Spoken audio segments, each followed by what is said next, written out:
So, very good evening to you all, and welcome to our Heart Healthy session brought to you by Lifeline Health Education as well as our channels and Meridians Healthcare Private Limited.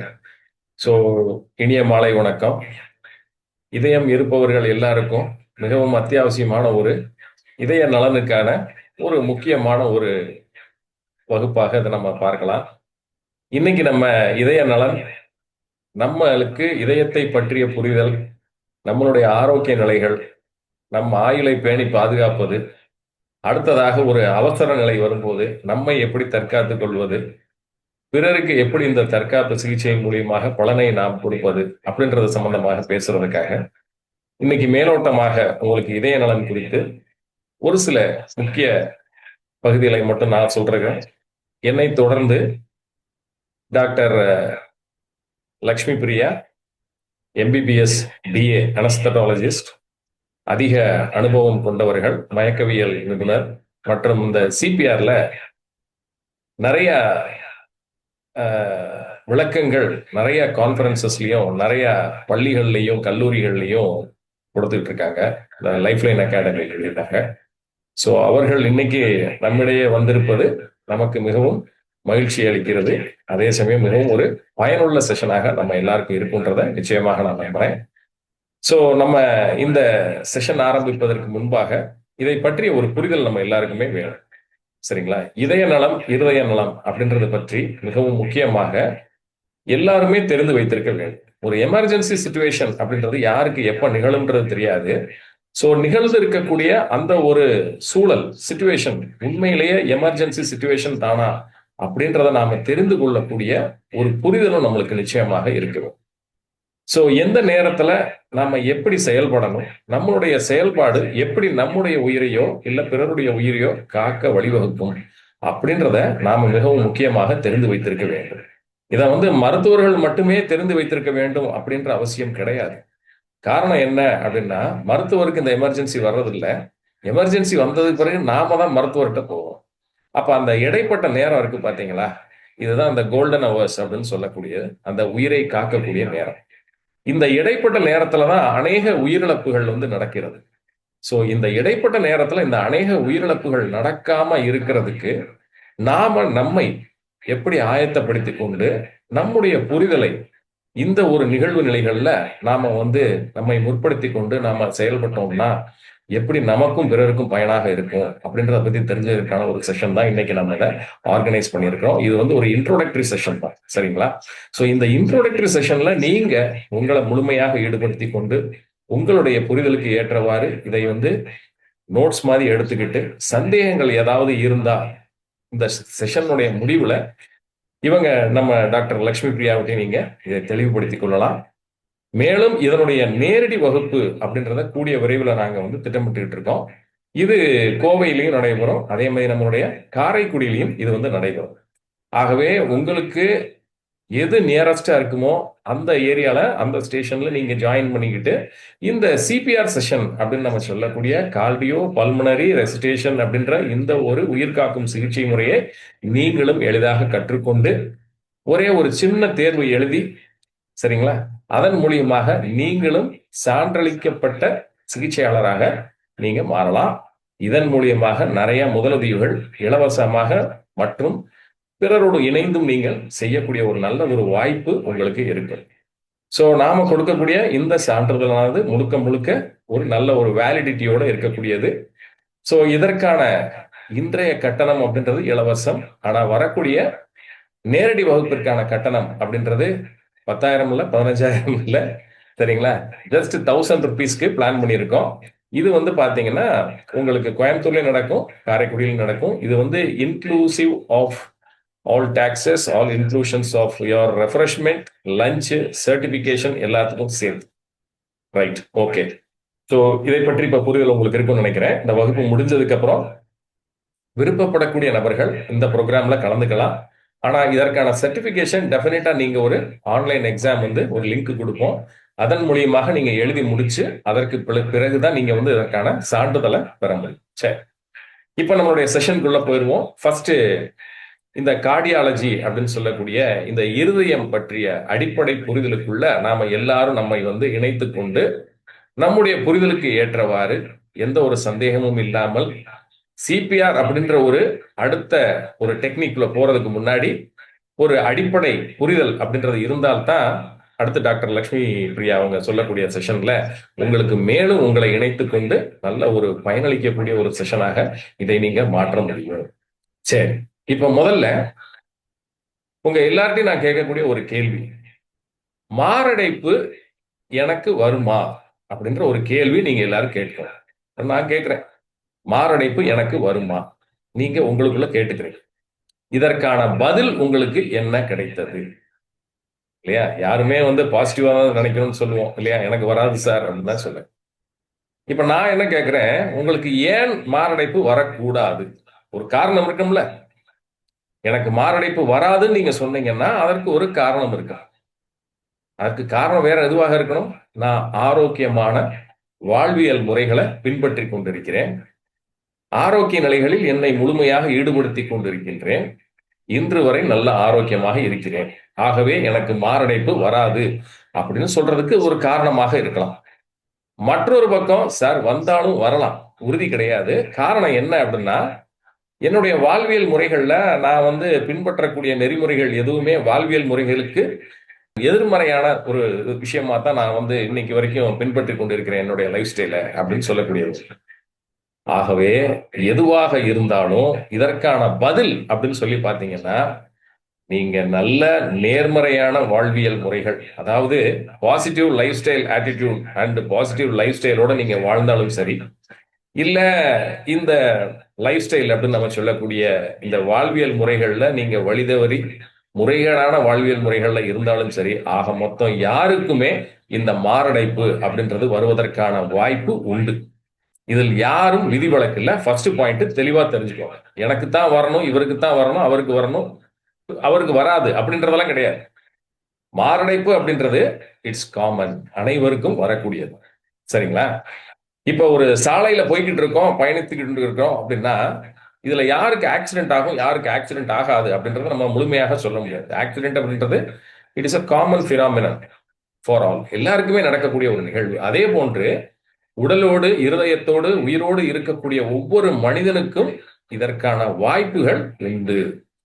சரிங்களா? அதுல நீங்க என்னதான் life style modification அதை பண்ணாலும் பண்ணாட்டி என்ன sir வரும்ன்றீங்களே, அப்ப எதுக்கு sir life style modification எல்லாம் பண்ணணும் அப்படின்னா, விதிமுறைகளை நாம் பின்பற்ற வேண்டும். இதுதான் வாழ்வியல் முறை. அப்ப நம்முடைய இருதயம் அப்படின்றது ஆரோக்கிய நிலைகளில் நிச்சயமாக இருக்கும் இல்லைங்களா? அப்ப கொஸ்டினே, எனக்கு மாரடைப்பு வருமா? வரும். சரிங்களா?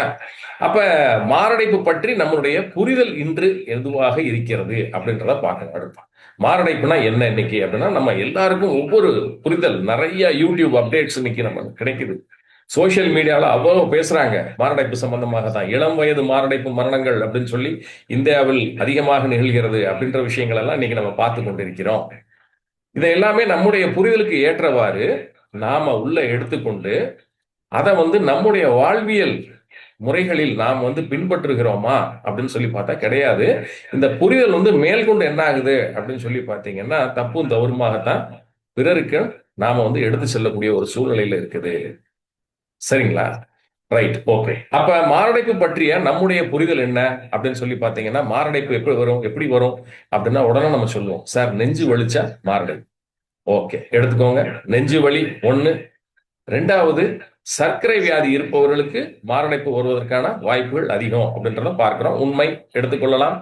உயர் ரத்த அழுத்தம் அப்படின்னு சொல்லக்கூடிய ஹைப்பர் டென்ஷன் இருக்கிறவங்களுக்கு மாரடைப்பு வரலாம். ஓகே, இதையும் நம்ம ஏற்றுக்கொள்ளலாம். அடுத்து ஹைப்பர் லிபிடீமியா அப்படின்னு சொல்லக்கூடிய உயர் கொழுப்பு உடல்ல இருந்தா அவங்களுக்கு மாரடைப்பு வருவதற்கான வாய்ப்புகள் அதிகம். உண்மைதான். இந்த ஹைப்பர் லிபிடிமியாவை தாண்டி ஒபிசிட்டின்னு சொல்றோம், உடல் எடை அதிகரித்தல், உடல் எடை அதிகமாக இருந்தா அவங்களுக்கு மாரடைப்பு வரலாம். பிஎம்ஐ அப்படின்னு நம்ம சொல்லக்கூடிய பாடி மாஸ் இண்டெக்ஸ் அதிகமாக இருந்தா அவங்களுக்கும் வரலாம். ரொம்ப சிம்பிளா சொல்லணும் அப்படின்னா, என்னுடைய உடல் எடை சரியா இருக்கா இல்லையா அப்படின்றத ரொம்ப எளிதா நாம சொல்லிவிடலாம். எப்படி அப்படின்னா, உங்களுடைய ஹைட் என்ன அப்படின்றத ஃபர்ஸ்ட் மெஷர் பண்ணிப்போம். இப்போ உதாரணத்துக்கு நீங்க 173 சென்டிமீட்டர் ஹைட் இருக்கிறீங்க அப்படின்னா, இந்த 173ல 100 கழிச்சுக்கோங்க. 100 கழிச்சுக்கிட்டீங்கன்னா 73 தான் உங்களுடைய ஐடியல் பாடி வெயிட். இது வந்து அப்ராக்சிமேட் கால்குலேஷன் தான். இது வந்து எக்ஸாக்ட் கால்குலேஷன் கிடையாது. இது அப்ராக்சிமேட்டா எளிதாக அனைவருமே வந்து ஈஸியா வந்து கால்குலேட் பண்ணி பார்த்துக்கலாம். சரிங்களா? அடுத்து பிஎம்ஐ அப்படின்னு சொல்லி பார்த்தீங்கன்னா இந்த பாடி மாஸ் இண்டெக்ஸ் எப்படி கால்குலேட் பண்ணுவாங்க? ஹைட்டுக்கும் வெயிட்டுக்கும் உள்ள ரேஷியோ கால்குலேட் பண்ணி பார்க்கறதுல ஒரு ரேட்டிங் ஸ்கேல் வச்சிருப்பாங்க இல்லையா? அந்த ரேட்டிங் ஸ்கேல்ல வந்து பார்த்தீங்க அப்படின்னா 18.5 to 25 அப்படின்றது வந்து பார்த்தீங்க அப்படின்னா நார்மல் பிஎம்ஐ. 25 to 30 அப்படின்றது வந்து என்னது? ஒபிசிட்டி, ஓவர் வெயிட் அப்படின்றத பார்க்குறோம். ஆனா இன்னைக்கு இந்த ரேட்டிங் ஸ்கேலே வந்து இன்னும் குறைத்து என்ன மாதிரி கொண்டு வந்திருக்கிறாங்க அப்படின்னு சொல்லி பாத்தீங்கன்னா 18.5 to 21.5. ஸோ இந்த ஸ்கேலிங்கே இப்போ வந்து மாறிடுச்சு. முன்னாடி நம்ம நினைச்சுக்கிட்டு இருந்தோம் 25 அப்படின்றது வரைக்கும் நான் நார்மல் பிஎம்ஐ அப்படின்னு சொல்றோம். ஆனா இன்னைக்கு இதனுடைய ரிவைஸ்டு வெர்ஷன் பாத்தீங்கன்னா 21.5 தான். அப்ப இன்னும் நம்மளுடைய உடல் எடைகளை நாம் குறைத்து கொண்டு இருக்க வேண்டிய ஒரு சூழ்நிலை கட்டாயத்தில் இருந்து கொண்டிருக்கிறோம் இல்லைங்களா?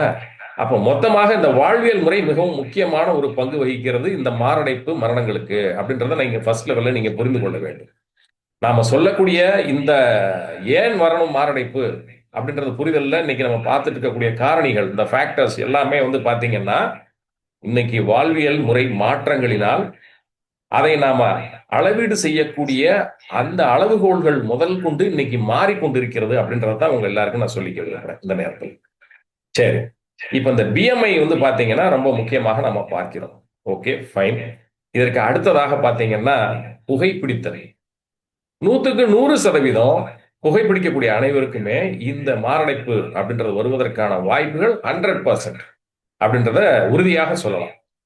சரி, இப்ப அடுத்தது புகையோடு சேர்ந்து மது அருந்துதல் இல்லையா? சோ அல்கஹாலிசம் இதுவும் ஒரு முக்கிய காரணமாக இருக்கிறது. அடுத்து வந்து பாத்தீங்க அப்படின்னா இந்த துரித உணவுகள் அப்படின்னு நம்ம சொல்லக்கூடிய ஃபாஸ்ட் ஃபுட், அதிகமாக நாம சாப்பிடக்கூடிய ஃபாஸ்ட் ஃபுட், மிகவும் முக்கியமாக நம்ம பார்க்கக்கூடிய இந்த உடற்பயிற்சியின்மை இல்லையா? உடல் உழைப்புன்றது வேற.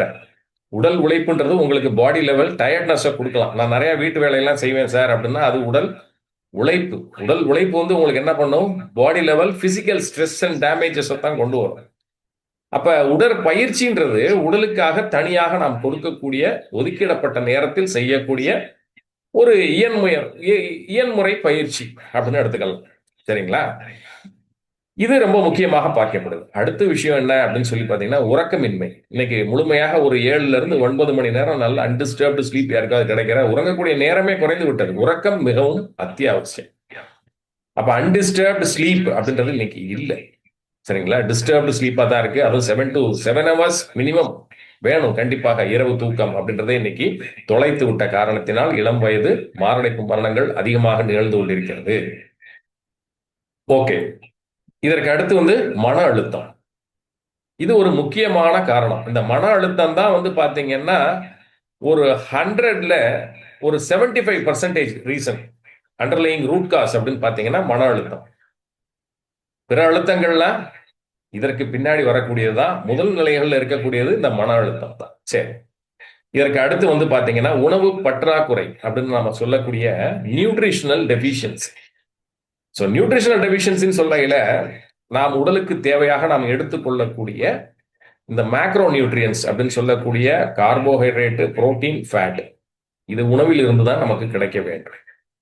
அடுத்து மைக்ரோ நியூட்ரியன்ஸ் சொல்லக்கூடிய விட்டமின்ஸ் அண்ட் மினரல்ஸ். அப்ப சரிவிகித உணவு அப்படின்றதுல மாவுச்சத்து இருக்கணும், புரதச்சத்து இருக்கணும், கொழுப்பு சத்து இருக்கணும். இது எல்லாமே வந்து அதிகமாக தேவைப்படக்கூடியது. அதனாலதான் இந்த மேக்ரோ நியூட்ரியன்ஸ் சொல்லுவேன்.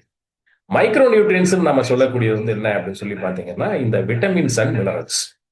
ஸோ இந்த விட்டமின்ஸ் அண்ட் மினரல்ஸை தான் நாம என்ன சொல்லுவோம் அப்படின்னு சொல்லி பாத்தீங்கன்னா திறவுகோல். நம் உடல்ல இருக்கக்கூடிய செல்களுக்கும் நம் உடலில் நடக்கக்கூடிய வளர்ச்சிதை மாற்றங்கள் அப்படின்னு சொல்லக்கூடிய மெட்டபாலிசத்துக்கும் முக்கியமான திறவுகோல், கீ. இது இல்ல அப்படின்னா மெட்டபாலிசம் இல்ல, இது இல்ல அப்படின்னா செல்லுலார் ஃபங்க்ஷன் இல்லை. அப்ப டோட்டலா வந்து பாத்தீங்கன்னா பாடி டிஸ்ஃபங்க்ஷன் அப்படின்றதுக்கு முக்கிய காரணமாக நம்முடைய உணவு பழக்க வழக்கங்கள் அமைகிறது இல்லையா? சோ இவை அனைத்தையுமே நாம வந்து கணக்கீட்டுல எடுத்துக்கொள்ள வேண்டும்.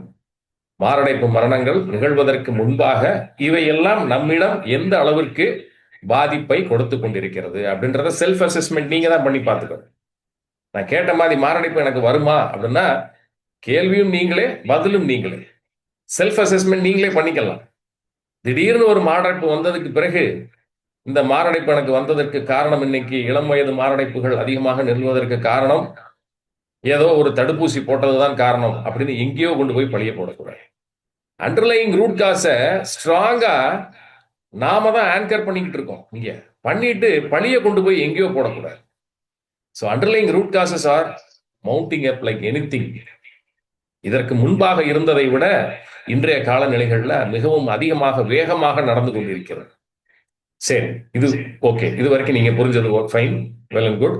இதற்கு அடுத்ததாக பார்த்தீங்கன்னா மரபியல் காரணிகள் முக்கியமாக பார்க்கப்பட வேண்டும். இதில் அதாவது என்ன சொல்லுவோம்னா ஜெனட்டிக் ப்ரீடிஸ்பொசிஷன் அப்படின்னு சொல்லுவேன். அதாவது பாரம்பரியமாக, அதாவது எங்களுடைய தகப்பனாருக்கு மாரடைப்பு மரணம் இருந்தாலும் எனக்கும் வருவதற்கான வாய்ப்புகள் இருக்கு. மருத்துவர்களும் இதை இப்படிதான் கணக்கிடுதல் பண்ணுவாங்க. ஃபேமிலி ஹிஸ்டரி அப்படின்னு சொல்லி பார்ப்போம். ஸோ அதுல உங்களுக்கு பாதிப்பு உங்க தகப்பனாருக்கோ உங்க தாயாருக்கோ இல்லை உங்களுடைய தாத்தா பாட்டிக்கோ உங்க மாமா சித்தப்பா தையாருக்கோ குடும்பத்தில் இருந்தால் அதனுடைய தொடர்ச்சியாக உங்களுக்கும் அது நிகழ்வதற்கான வாய்ப்புகள் இருக்கு அப்படின்ற ரிஸ்க் குரூப்ல நீங்க கேட்டகரைஸ் ஆயிடுவீங்க. அப்ப மரபியல் சார்ந்த காரணிகளையும் முக்கியமாக நாம் பார்க்க வேண்டும். அடுத்து வந்து பாத்தீங்கன்னா பிறவி கோளாறுகள். பிறவி கோளாறுகள்ன்றது கன்ஜெனிட்டல். கன்ஜெனிட்டல் பிறவியிலிருந்தே டிசார்டர் இருக்கக்கூடியது, ஹார்ட் டிசார்டர்ஸ் இருக்கக்கூடியது. ஸோ இது கவனிக்கப்படாமல் விட்டுக்கொண்டே வரும்போது அது வந்து ஒரு 20 வயதை தாண்டும் போதோ இல்லை அவங்க வந்து ஒரு பருவத்தை எட்டும் போதோ திடீரென்று மரணங்கள் நிகழ்வதற்கான வாய்ப்புகள் உண்டு. அப்ப அண்டர்லைங் ரூட் காசஸ் நிறைய இருக்குது. இதை எதையுமே நாம பார்க்காம மாரடைப்பு வந்த பிறகு இதற்கு காரணம் அதுவாக இருக்கும், இதுவாக இருக்கும், மருத்துவர் சரியான சிகிச்சை கொடுக்கவில்லை, நான் எடுத்துக்கொண்ட மருந்துகள் சரியாக செயல்படவில்லை இல்லையா, இப்படி எல்லாத்தையும் போட்டு நாம நம்மளையே குழப்பிக் கொள்றதை விட முதல் நிலைகள்ல நாம நம்முடைய இருதயம், அதனுடைய நலம் மற்றும் அது செய்யக்கூடிய செயல் பற்றி நாம் முதல் நிலைகள் தெளிவாக புரிந்து வைத்திருக்க வேண்டும். சரி, இதெல்லாமே எப்படி நடக்குது அப்படின்றது பற்றி நாம் தெரிந்து வைத்திருக்க வேண்டும். சோ இது எப்படி நடக்கிறது, எப்ப நடக்கிறது, ஏன் நடக்கிறது அப்படின்ற கொஸ்டினிங் வந்து நம்மளுக்குள்ள இருந்து கொண்டே இருக்க வேண்டும்.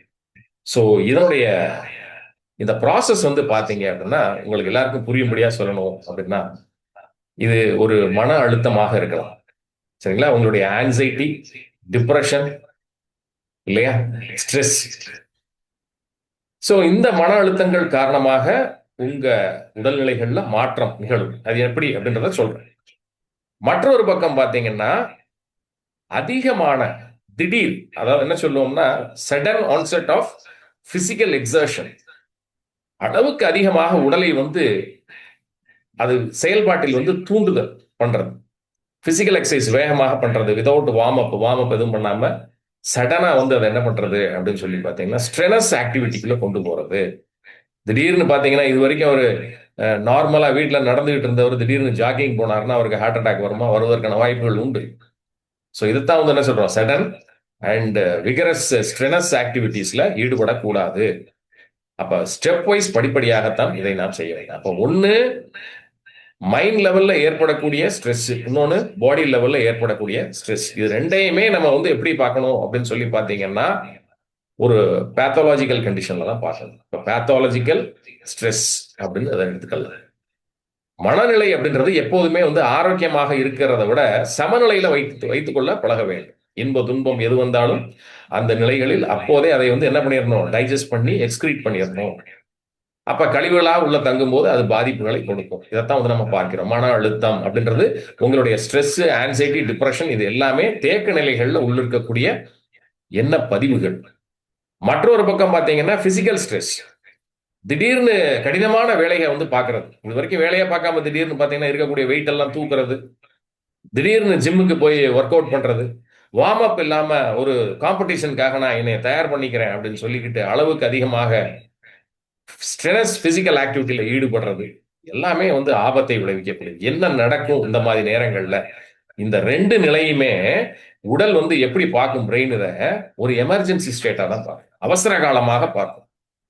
அப்ப இந்த அவசர காலத்துல ரிலீஸ் ஆகக்கூடிய அவசர கால ஹார்மோன்கள் அப்படின்ற பார்க்கையில இந்த கார்டிசோல் அப்படின்றது தான் மிகவும் முக்கியமாக ஒரு ஹார்மோனாக இந்த இடத்துல பார்க்கிறோம். இந்த கார்டிசோல் ஹார்மோன் வந்து ரைஸ் ஆகும். இந்த கார்டிசோல் ஹார்மோன் அதுக்காக கெட்ட ஹார்மோன் கிடையாது, இது உண்மையிலே நல்ல ஹார்மோன். இந்த கார்டிசோல் ஹார்மோன் இருந்தா தான் நம்ம பாடியில நம்மளுடைய ஃபேட்டு, கார்போஹைட்ரேட்டு, புரோட்டீன் இந்த மெட்டபாலிசம் ப்ராப்பராக நடக்க முடியும். காலையில நம்ம விழுந்து காலையில நம்ம விழித்து எழுவதே வந்து இந்த கார்டிசோல் ஹார்மோன்னால தான்.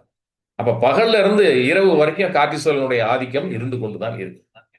அப்ப முறையாக அதை நாம் பராமரிக்க கற்று வைத்துக் கொள்ள வேண்டும். அப்படி இருந்தா நம்ம பாடியில நம்மளுடைய இந்த மெட்டபாலிக் ஃபங்க்ஷன்ஸ் எல்லாமே ஆப்டிமம் லெவல்ல இருக்கும். இது இல்லாத போது இந்த கார்டிசோல் லெவல், இந்த ஸ்ட்ரெஸ் அப்படின்னு சொல்லக்கூடிய இந்த ரைஸ் ஆகும்போது, கார்டிசோல் ரைஸ் ஆகும்போது என்னாகும், உங்களுடைய பாடி ஃபுல்லாவே பிளட் வெசல்ஸ் இருக்கு, ரத்த நாளங்கள் இருக்கு. ரத்த நாளங்கள் அப்படின்னு எடுத்துக்கிட்டீங்க அப்படின்னா, ரத்த நாளங்கள் ஒவ்வொரு ரத்த நாளங்களும் 3 அடுக்குகளினால் ஆனது. சரிங்களா? அப்படி பார்த்தீங்கன்னா உள்ளடுக்கு, உட்சுவர், அப்புறம் நடுச்சுவர், அப்புறம் வெளிச்சுவர், அப்படியே 3 அடுக்கு லேயர் இதுல. அப்ப உள்ள இருக்கக்கூடிய செல்ஸ் பூரா எண்டோத்தீலியல் செல்ஸ் அப்படின்னு சொல்லுவோம். மிகவும் மென்மையான மிருதுவான செல்கள். இந்த மிருதுவான எண்டோத்தீலியல் செல்ஸ்ல வந்து பாத்தீங்க அப்படின்னா கீறல்கள் விழுது. இதைத்தான் வந்து லீஷன்ஸ் அப்படின்னு சொல்லுவோம். அப்ப இந்த கீறல்கள் நடக்கக்கூடியதை எண்டோத்தீலியல் டிஸ்ஃபங்க்ஷன் அப்படின்னு சொல்லுவோம். அப்ப எப்ப இந்த எண்டோத்தீலியல் செல்ஸ்ல கீறல்கள் விழுந்துருச்சு, உங்களுடைய ஸ்ட்ரெஸ் பிசிக்கல் ஆக்டிவிட்டினாலையும், உங்களுடைய மைண்ட் லெவல் ஸ்ட்ரெஸ்னாலையும், உங்களுடைய புவர் லைஃப் ஸ்டைல் ஹேபிட்ஸ்னாலையும், சரிங்களா, நீங்க தவறுதலாக வாழக்கூடிய வாழ்க்கை முறைகள் காரணமாகவும் ஏற்படக்கூடிய இந்த கீறல்கள் நாளடைவில் உங்களுக்கு உடல்ல இன்ஃப்ளமேஷன்ஸை அதிகரிக்கும். இன்ஃப்ளமேஷன்ஸ் அதிகரிக்கும் போது இதை சமநிலைப்படுத்தி அந்த கீறல்களை வந்து சரி செய்வதற்காக உங்க உடல்ல இருக்கக்கூடிய எல்டிஎல் அப்படின்னு சொல்லக்கூடிய, நீங்க கெட்ட கொழுப்புன்னு சொல்றீங்கல்ல, இந்த எல்டிஎல்ன்ற அந்த கெட்ட கொழுப்பு அந்த லீஷன்ல வந்து படியும். எதற்காக? அதை ஹீல் பண்ணணும் அப்படின்றக்காக. இப்ப இந்த லீஷன்ஸ்ல வந்து இந்த எல்டிஎல் உட்கார்ந்ததும், இதற்கு அடுத்து வெள்ளை அணுக்கள்ல மேக்ரோபேஜஸ் வந்து அதுல உட்காரும். மேக்ரோபேஜஸ் வந்து இந்த எல்டிஎலை வந்து முழுங்கும் போது அது ஒரு புதிய செல்ஸா வந்து அது மாறும். அப்ப அதனுடைய சைஸ் வந்து பெருசாகும். அப்புறம் இதை சுத்தி வந்து ஒரு கேப்சூல் அப்படின்னு சொல்லி ஒன்று ஃபார்ம் ஆயிடும். ஃபார்ம் ஆகும்போது ரத்த குழாயினுடைய உட்சுவர்கள்ல வந்து பாத்தீங்கன்னா இதனுடைய அளவு, சுற்றளவு குறைந்து கொண்டே வரும். இப்ப இந்த வாஸ்குலாரிட்டி அப்படின்னு சொல்லக்கூடிய ரத்தம் சீராக பாயக்கூடிய அந்த ஒரு தடைபடக்கூடிய ஒரு நிலை வந்து உண்டாகுது. அப்ப என்ன ஆகுது? வாசோஸ்பாசம், வாசோ கன்ஸ்ட்ரக்ஷன் அப்படின்னு நம்ம சொல்கிறோம். இது வந்து சுருங்கக்கூடிய நிலையில ரத்தம் வந்து சீராக போக முடியாத ஒரு நிலை உண்டாகுது. அப்ப இந்த கேப்சூல் ஒரு சில நேரங்கள் என்ன ஆகும் அப்படின்னு சொல்லி பாத்தீங்கன்னா, ஒரு சில பிரஷர் காரணமாக அந்த கேப்சூல் வந்து என்ன ஆகலாம்? வெடிக்கலாம், ரப்சர் ஆகும். சோ இது ரப்சர் ஆகும்போது என்ன ஆகும் அப்படின்னா, அந்த இடத்துல ரத்த உறைதல் ஏற்படும். பிளட் கிளாட் வந்து உண்டாகும். இப்ப பிளட் கிளாட் உண்டாயிருச்சுன்னா அந்த ரத்த ஓட்ட பாதை முழுமையாக மூடப்படுகிறது. அப்ப அந்த ரத்த நாளங்கள் இது வரைக்கும் சப்ளை செய்துகிட்டு இருந்த ஆக்சிஜன் அந்தந்த திசுக்கள்ல இருக்கக்கூடிய செல்களுக்கு போய் சேர முடியாது. இதை வந்து இஸ்கீமியா அப்படின்னு சொல்லி சொல்லுவோம். இஸ்கிமிக் ஹார்ட் டிசீசஸ் வரக்கு முக்கியமாக காரணமாக பார்க்கப்படுகிறது. எல்லாமே இது ஹார்ட்ல மட்டும் தான் இல்லை, உடல் முழுக்க எல்லா ரத்த நாளங்களையும் நடக்கக்கூடிய ஒரு செயல். சரிங்களா? சோ இதை வந்து அத்திரோஸ்க்ளிரோசிஸ் அப்படின்ற ஒரு ப்ராசஸாக நாம் எடுத்துக்கொண்டு பார்க்கின்றோம். சரிங்களா? இப்ப இதே இது இருதயத்துல எடுத்துக்கிட்டீங்க, நம்மளுடைய இதயம் அப்படின்னு எடுத்துக்கிட்டீங்க அப்படின்னா, இந்த இதயத்திற்கு ரத்தத்தை கொடுக்கக்கூடிய ரத்த நாளங்கள் அப்படின்றது ரொம்ப ஸ்பெஷல். இதுக்கு பேரே வந்து பாத்தீங்க அப்படின்னா, முக்கியமாக இந்த இடம் ஃபுல்லாவே இதயத்துக்கு சப்ளை பண்ணக்கூடிய இந்த ரத்த நாளங்கள் பேரு கரோனரி ஆர்டரிஸ். ஸோ இந்த கரோனரி ஆர்டரிஸ் எல்லாமே வந்து பாத்தீங்க அப்படின்னா, இந்த இதயத்தினுடைய அந்த மசில்ஸ் இருக்கு பாத்தீங்களா, தசைகளுக்கு பூராத்தையும் ரத்தத்தை கொடுக்கக்கூடிய, ரத்தம் எதை எடுத்து செல்லுது? அந்த இதய தசைகளுக்கு தேவையான இந்த பிராணசக்தி, பிராணவாயுன்னு சொல்லக்கூடிய ஆக்சிஜன், அதுக்கு தேவையான நியூட்ரியன்ஸ், இது ஆப்டிமல் ஃபங்க்ஷனுக்கு தேவையான எல்லா வைட்டல் சப்ஸ்டன்சஸையும் எடுத்துட்டு போகும். இப்ப இந்த கரோனரி ஆர்டரிஸ்ல பிளாக் ஏற்பட்டா, அப்ப அந்த ஒரு சில டிஷ்யூஸ், ஒரு சில ஏரியாஸ்ல வந்து பாதிப்படைஞ்சிடும், ரத்தத்தை ரிசீவ் பண்ண முடியாம இருக்கும். இப்ப குறுகிய எந்தெந்த சின்ன சின்ன கரோனரி ஆர்டரிஸ்ல பிளாக் ஏற்பட்டு இருக்கும்போது அந்தந்த டிஷ்யூஸ் வந்து என்ன ஆகும்? பாதிப்படையும். பாதிப்பு அப்படின்றது என்ன ஆகும்? இப்ப வந்து அந்த இடத்துக்கு வந்து ஆக்சிஜன் போதுமான அளவாக சப்ளை ஆகாது. அப்ப இதைத்தான் வந்து என்ன சொல்லுவாங்க? Ischemic heart disease. இஸ்கீமியா அப்படின்னா என்னன்னா, கிரைங் ஃபார் ஆக்சிஜன். தசை, இதயத்தின் தசைகள் வந்து ஆக்சிஜன் இல்லாம அழுகும். அதைத்தான் வந்து இஸ்கீமியா அப்படின்னு சொல்லி வேடிக்கையாக சொல்லுவேன். Crying for oxygen. பிளாக் ஏற்படுது. இப்ப ஒரு சின்ன ஏரியால இருக்கக்கூடிய பிளாக் கொஞ்சம் கொஞ்சமாக நிறைய ஆகிட்டே வருதுன்னு வைங்க. இப்ப என்ன ஆகுது அப்படின்னா, இதைத்தான் வந்து ஒரு குறுகிய ஏரியால இருக்கக்கூடிய திசுக்கள் அனைத்தும் இறந்து விடும்போது இதை வந்து என்ன சொல்லுவோம், இன்ஃபாக்ஷன் அப்படின்னு சொல்லி சொல்லுவோம். Myocardial infarction. இப்ப அந்த இடத்துல பிளாக், இப்ப பெரிய ஆர்டரியில அந்த பிளாக் நடந்திருந்தா இம்மிடியேட்டா வந்து அந்த பெயின் வந்து இம்மிடியேட்டா ஹார்ட் அட்டாக் அப்படின்ற ஒரு சூழ்நிலைக்குள்ள நம்ம எடுத்து செல்லும். Myocardial infarction. சரிங்களா? சரி, ஓகே. சோ இதுதான் நம்மளுடைய உடல்ல நடக்கக்கூடிய முக்கியமான நிகழ்வு.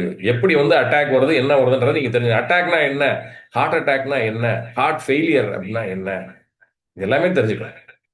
சோ ஹார்ட் அட்டாக் அப்படின்றது இன்னைக்கு அக்யூட்டா உடனே வந்துச்சா, ஹார்ட் ஃபெயிலியர் அப்படின்றது திடீர்னு இன்னைக்கே வந்துருச்சா? நாம எல்லாரும் என்ன நினைச்சுக்கிறோம், இன்னைக்கு நைட்டு பரோட்டா சாப்பிட்டாரு, காலையில செத்து போயிட்டாரு. பரோட்டா சாப்பிட்டதுனால காலையில இதய பாதிப்பு வந்துருச்சு, இதயம் வந்து நாளங்கள் அடைபட்டு செத்து போயிட்டாரு. நம்ம என்ன பரோட்டாவை நேரா போய் இதய வால்வுகள்ல போய் சொருகிட்டு அடக்கி அவரை சாகடிச்சது கிடையாது. அப்ப இது எல்லாமே over period of time processing இல்லைங்களா? விடாம தொடர்ச்சியாக நாம் பின்பற்றி வந்த தப்பும் தவறுமான வாழ்க்கை முறைகள். இதுதான் வந்து இந்த இறப்புக்கு மிக முக்கிய காரணமாக. இன்னைக்கு நேத்து உடனடியாக நடக்கக்கூடிய நிகழ்வு கிடையாது. மயோகார்டியல் இன்ஃபாக்ஷன் அப்படின்னு சொல்லக்கூடிய ஹார்ட் அட்டாக்கு. சரிங்களா? ஹார்ட் ஃபெயிலியர் அப்படின்னு சொல்றது இன்னைக்கு நேத்து உடனடியாக ஏற்பட்டது கிடையாது. இதை நீங்க நல்லா தெளிவாக புரிந்து கொள்ள வேண்டும். அப்ப யாருக்கெல்லாம் இந்த ஹார்ட் அட்டாக் வரலாம், ஹார்ட் ஃபெயிலியர் வரலாம், ஹார்ட் டிசீஸ் அப்படின்றது வரலாம் அப்படின்னா, நான் சொன்ன மாதிரி யாருக்குனாலும் வரலாம் இல்லைங்களா? அதாவது பிறந்த குழந்தை முதல் ஒரு 20 வயது வரைக்கும் வருது, முன்னாடியே வந்துருச்சு, ஒரு 15 வயசுக்குள்ளேயே வந்து வருது, அதை வந்து கணிச்சிட்டாங்க அப்படின்னா தெரிந்து விட்டால் கன்ஜெனிட்டல் ஹார்ட் டிசீஸ், பிறவியிலிருந்து இருக்கக்கூடிய இருதய கோளாறு அப்படின்னு சொல்லி பார்க்கிறோம். இப்ப 20 வயசுக்கு மேல போயிருச்சு அது அப்படின்னு சொல்லி பாத்தீங்கன்னா, இது எல்லாமே வந்து பாத்தீங்கன்னா லைஃப் ஸ்டைல் டிசீசஸ். அவங்க வாழ்வியல் முறைகள்ல அவங்களா ஏற்படுத்தி கொண்டது அப்படின்னு தான் இதை வந்து எடுத்துக்கணும். ஸோ இன்னைக்கு அதை பற்றிய ஒரு புரிதல் தான் நம்மளுக்குள்ள வேணும் அப்படின்றக்காக தான் இவ்வளவு தூரம் இன்னைக்கு பேசிட்டு இருக்கோம். சரிங்களா? அப்ப முதல் நிலைகள்ல எண்டோதீலியல் டிஸ்பங்க்ஷன், நான் சொன்ன மன அழுத்தம், நாம ஏற்படுத்தி கொள்ளக்கூடிய உடல் அழுத்தம் திடீரென்று ஏற்படுத்தக்கூடியது, இது எல்லாமே வந்து இந்த எண்டோதீலியல் டிஸ்பங்க்ஷனுக்கு காரணமாக இருக்கும். இந்த எண்டோதீலியல் டிஸ்பங்க்ஷன் தான் அல்டிமேட்டா மயோகார்டியல் இன்ஃபாக்ஷன் அப்படின்னு நாம சொல்லக்கூடிய ஹார்ட் அட்டாக்ல போய் முடிகிறது. இது ஒண்ணு. ரெண்டாவதாக பாத்தீங்க அப்படின்னா வால்வுலார் டிஸ்பங்க்ஷன் அப்படின்னு சொல்லுவோம். வால்வ்ஸ், இருதயத்தில் இருக்கக்கூடிய வால்வுகள்ல ஏற்படக்கூடிய பாதிப்புகள்.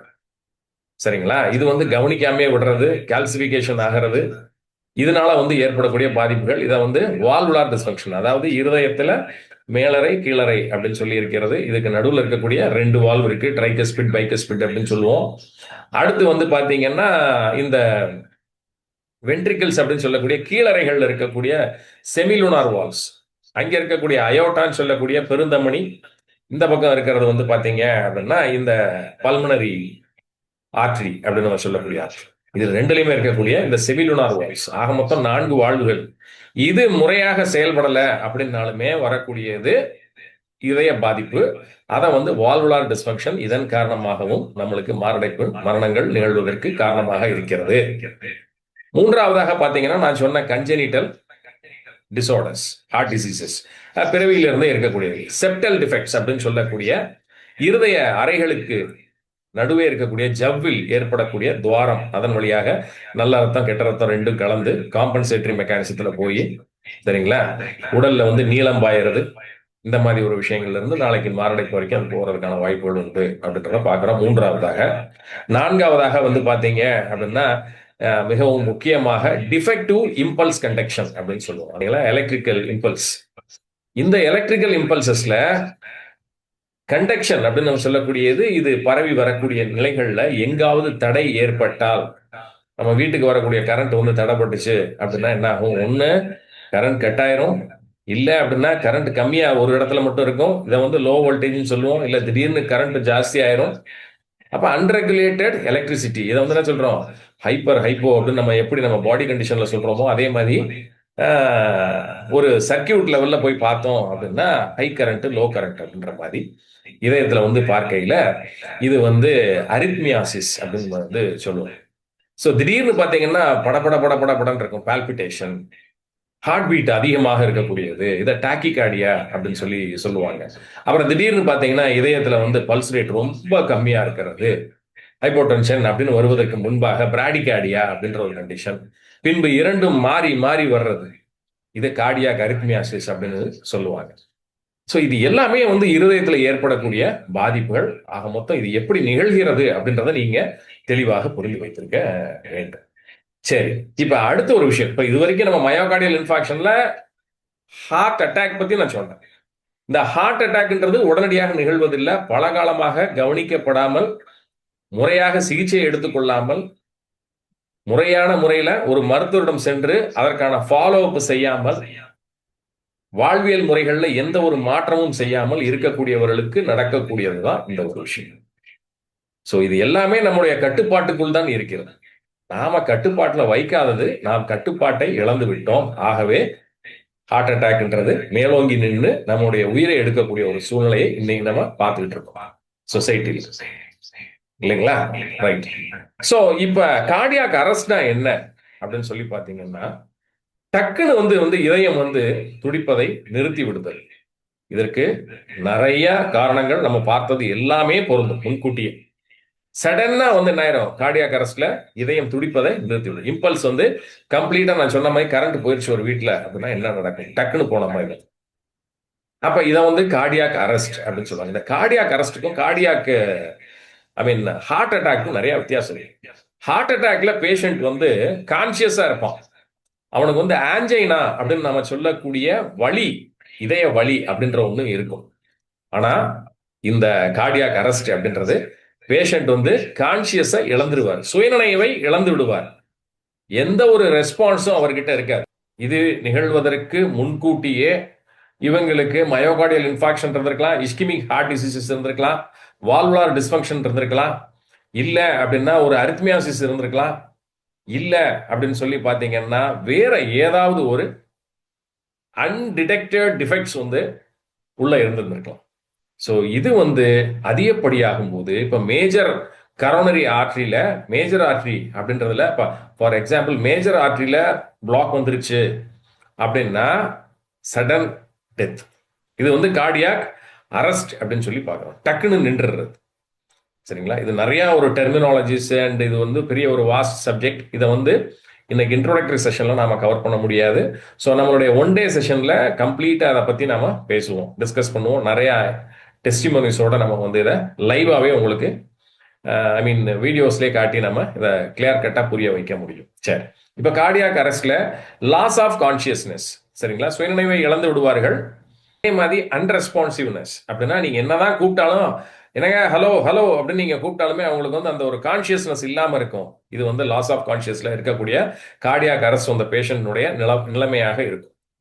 இப்ப இவங்களுடைய பிரீத்திங் பேட்டர்னை நீங்க பார்ப்பீங்க. அவங்க மூச்சு விடக்கூடிய தன்மையை நீங்க நோட்டீஸ் பண்ணுவீங்க. நார்மல் பிரீத்திங்கா இருக்குதா, அப்நார்மல் பிரீத்திங்கா இருக்குன்னா அப்நார்மல் பிரீத்திங்கா இருக்கும். இவங்களுடைய பல்ஸ் வந்து பாத்தீங்கன்னா ஒன்னு வீக் பல்ஸ்லா இருக்கலாம், இல்ல அப்படின்னா பல்ஸே இல்லாம கூட இருக்கலாம். சோ இத்தகைய ஒரு கார்டியாக் அரெஸ்ட் நிலையில தான் வந்து நீங்க இந்த சிபிஆர் டெக்னிக்கை நீங்க அப்ளை பண்ண வேண்டியிருக்கும். சரிங்களா? இதுல மிகவும் முக்கியமாக நீங்க எல்லாருமே புரிஞ்சுக்கிற ஒரு விஷயம் என்ன அப்படின்னு சொல்லி பாத்தீங்கன்னா, இன்னைக்கு சிபிஆர் அப்படின்றத பத்தி நாம மேலோட்டமாக தெரிந்து கொள்ள இருக்கிறோம். இந்த சிபிஆரை யாருக்கு அப்ளை பண்ணணும், எப்போ அப்ளை பண்ணணும்ன்றத பத்தி நீங்க தெரிஞ்சிருக்க வேண்டும். ஸோ அதனாலதான் கார்டியாக் அரெஸ்ட் அப்படின்னா என்ன, ஹார்ட் அட்டாக் அப்படின்னா என்ன அப்படின்றத தெரிஞ்சுக்கணும். ஹார்ட் அட்டாக் வந்தவங்களுக்கு போய் கான்சியஸா இருக்கிறவங்களுக்கு, ஆஞ்சைனா பெயினோட இருக்கிறவங்களுக்கு போய் நீங்க சிபிஆர் கொடுக்குறேன்னு பண்ணீங்க அப்படின்னா சீக்கிரம் அவர் போய் சேர்ந்துருவார். அப்ப யாருக்கு இதை பண்றோம், அன்ரெஸ்பான்சிவா இருக்கக்கூடிய, அன்கான்சியஸா இருக்கக்கூடிய, வீக் பல்ஸ் இல்ல பல்ஸ் நோ பல்ஸ் அப்படின்னு இருக்கக்கூடிய ஸ்டேஜில் இருக்கக்கூடியவங்களுக்கு தான் இந்த சிபிஆர் அப்படின்ற இந்த கார்டியோ பல்மனரி ரெசிடேஷன் அப்படின்ற இந்த லைஃப் சேவிங் ப்ரொசீஜரை நீங்க இம்ப்ளிமெண்ட் பண்ண போறீங்க. புரிதல் வேண்டும் கண்டிப்பாக. சரி, ஓகே, ஃபைன். ஸோ இது மேலோட்டமாக நாம் தெரிந்து கொள்ள வேண்டிய ஒரு சில விஷயங்கள். அடுத்ததாக பார்த்தீங்கன்னா, எப்படி கண்டுபிடிக்கிறது எனக்கு வந்திருக்கிறது வந்து இருதய அடைப்பு, மாரடைப்பு அப்படின்றத நான் எப்படி தெரிந்து கொள்வது அப்படின்னு சொல்லி பார்த்தீங்கன்னா, இன்னைக்கு மிகவும் முக்கியமான அதே ஒரு வேடிக்கையான விஷயம் என்னன்னா, நமக்கு ஏற்படக்கூடிய வலிகள், நெஞ்சு வலின்னு சொல்றோம் பார்த்தீங்களா? இந்த நெஞ்சு வலி அப்படின்னு நம்ம உணரக்கூடிய விஷயங்கள்ல அநேக நேரங்கள்ல ஒரு 60% வலிகள் வந்து இருதய பாதிப்பே கிடையாது. இருதய பாதிப்புகள் அல்லாத வலியை இந்த 60% வழிகள் தொகுத்து கொடுக்கிறார்கள். நாம அநேக நேரங்களில் இந்த வழிக்கு பயந்துகிட்டு உடனே என்ன பண்ணிடுவோம், அதற்கான சிகிச்சை முறைகள் என்ன இருக்கிறதோ அதுக்கு நாம சென்று நாமை முற்படுத்தி கொண்டா கூட ஓரளவுக்கு ஒத்துக்கலாம். உடனே அந்த பயத்துல இல்லாத ஒரு இதய வழிய நாம உருவாக்கி விடுகிறோம். இன்னைக்கு நடக்கக்கூடிய விஷயங்கள்ல ரிசர்ச் ரிப்போர்ட்ஸ்ல சொல்லக்கூடியது என்ன சொல்றாங்க அப்படின்னு சொல்லி பாத்தீங்கன்னா, வரக்கூடிய 60% வழிகள் ஆஞ்சைனா கிடையாது. சரிங்களா? இதை நாம ஒரு பயத்துல ஐயோ எனக்கு மாரடைப்பு வந்துருச்சு போல அப்படின்னு சொல்லி இல்லாத ஒரு மாரடைப்பை நீங்கள் உருவாக்கி கொள்கிறீர்கள். அதனால் வரக்கூடிய பயத்தினால் வரக்கூடிய மாரடைப்பு சடன் கார்டியாக் அரெஸ்ட் இது இன்னைக்கு நடந்துட்டு இருக்கு. நம்ம பார்த்துக்கிட்டு இருக்கோம். ஒரு பக்கம் மக்கள் இப்படி இருக்கான், மறுபக்கம் எப்படி இருக்கான் அப்படின்னு சொல்லி பாத்தீங்கன்னா ரொம்ப அசால்ட். எந்த வழி வந்தாலும் சரி அதை பத்தி எனக்கு கவலை இல்லைன்னு இருந்து திடீரென்று உச்சகட்ட உயிரிழப்புக்கு தன்னை ஆட்படுத்திக் கொள்வது. இது ஒரு நிலையில இன்னைக்கு நம்ம பார்த்து கொண்டிருக்கிறோம். சரிங்களா?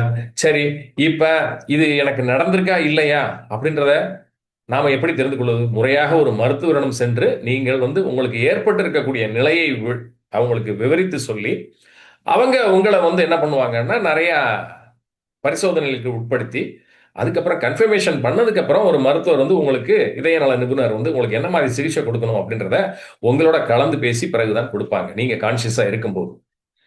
புரியுதுங்களா?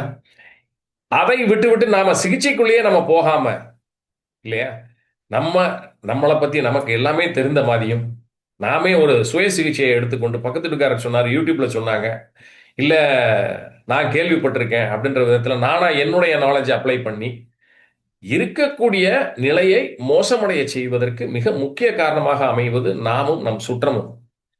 அப்ப முறையாக மருத்துவ பரிசோதனைக்கு நம்மளை உட்படுத்திக் கொள்ள வேண்டியது மிகவும் முக்கியம். இப்ப மருத்துவ பரிசோதனை அப்படின்னு சொல்லி வரையில இவர் சொல்லுவாரு, பக்கத்து வீட்டுக்காரரோ ஏத்து வீட்டுக்காரோ ஒரு நண்பரோ சொல்லியிருப்பாரு, ஒண்ணும் இல்லைங்க எனக்கு நெஞ்சு வலிக்கிற மாதிரி இருந்துச்சு, டாக்டர்கிட்ட போன உடனே டாக்டர் என்ன சொன்னாரு அப்படின்னா ஒரு இசிஜி எடுக்க சொன்னாரு. இசிஜி எடுத்து பார்த்ததுக்கு அப்புறம் ஒரு சின்ன வேரியேஷன் இருக்கிறதுனால உங்களை நான் எக்கோ டெஸ்ட் எடுக்க சொல்றேன், நீங்க போய் எக்கோ எடுத்துட்டு வாங்கன்னாரு. எக்கோ டெஸ்ட் எடுத்துட்டு வந்தேன். எக்கோ முடிஞ்சதுக்கு அப்புறம் ஒரு ஸ்லைட் வேரியேஷன் இருக்குன்னு சொல்லி டிஎம்டி அப்படின்னு சொல்லக்கூடிய ட்ரெட்மில் டெஸ்டிங் என்னை அனுப்பிச்சாங்க, ஸ்ட்ரெஸ் லெவல் டெஸ்டிங் பார்க்கணும்ட்டு. அப்புறம் டிஎம்டி முடிஞ்சதுங்க. டிஎம்டி முடிஞ்சதுக்கு அப்புறம் பார்த்துட்டு எனக்கு மருந்து மாத்திரைகள் தேவை அப்படின்றத சொன்னார். ஒரு சில வாழ்வியல் மாற்ற முறைகளை மருத்துவர் சொன்னாரு அப்படின்னு சொல்லியிருப்பார் இவர் நண்பர். இவர் அதை கேட்டு வைத்துக் கொண்டு ஓ இதுதான் போல, இதுக்கு போய் எதுக்கு அங்கே டாக்டர் ஹாஸ்பிட்டலுக்கு போய் நம்ம பணத்தை செலவழிச்சுக்கிட்டு அப்படின்னு சொல்லி நானே என்னுடைய ஆரோக்கிய பரிசோதனைகளை முடிவு செய்யக்கூடிய ஒரு நிலைக்கு என்னை நான் நிர்ணயித்துக் கொண்டு மாசத்துக்கு ஒரு முறை இசிஜி எடுக்கிற ஆட்கள்லாம் எனக்கு தெரியும். 3 மாசத்துக்கு ஒரு தடவை இசிஜி, 6 மாசத்துக்கு ஒரு தடவை எக்கோ. சரிங்களா? வருஷத்துக்கு ஒரு தடவை இசிஜி, எக்கோ, ட்ரெட்மில் 3 நார்மல், எனக்கு மாரடைப்பு வராது அப்படின்னு சொல்லக்கூடிய நபர்கள் நாம பார்க்கிறோம்.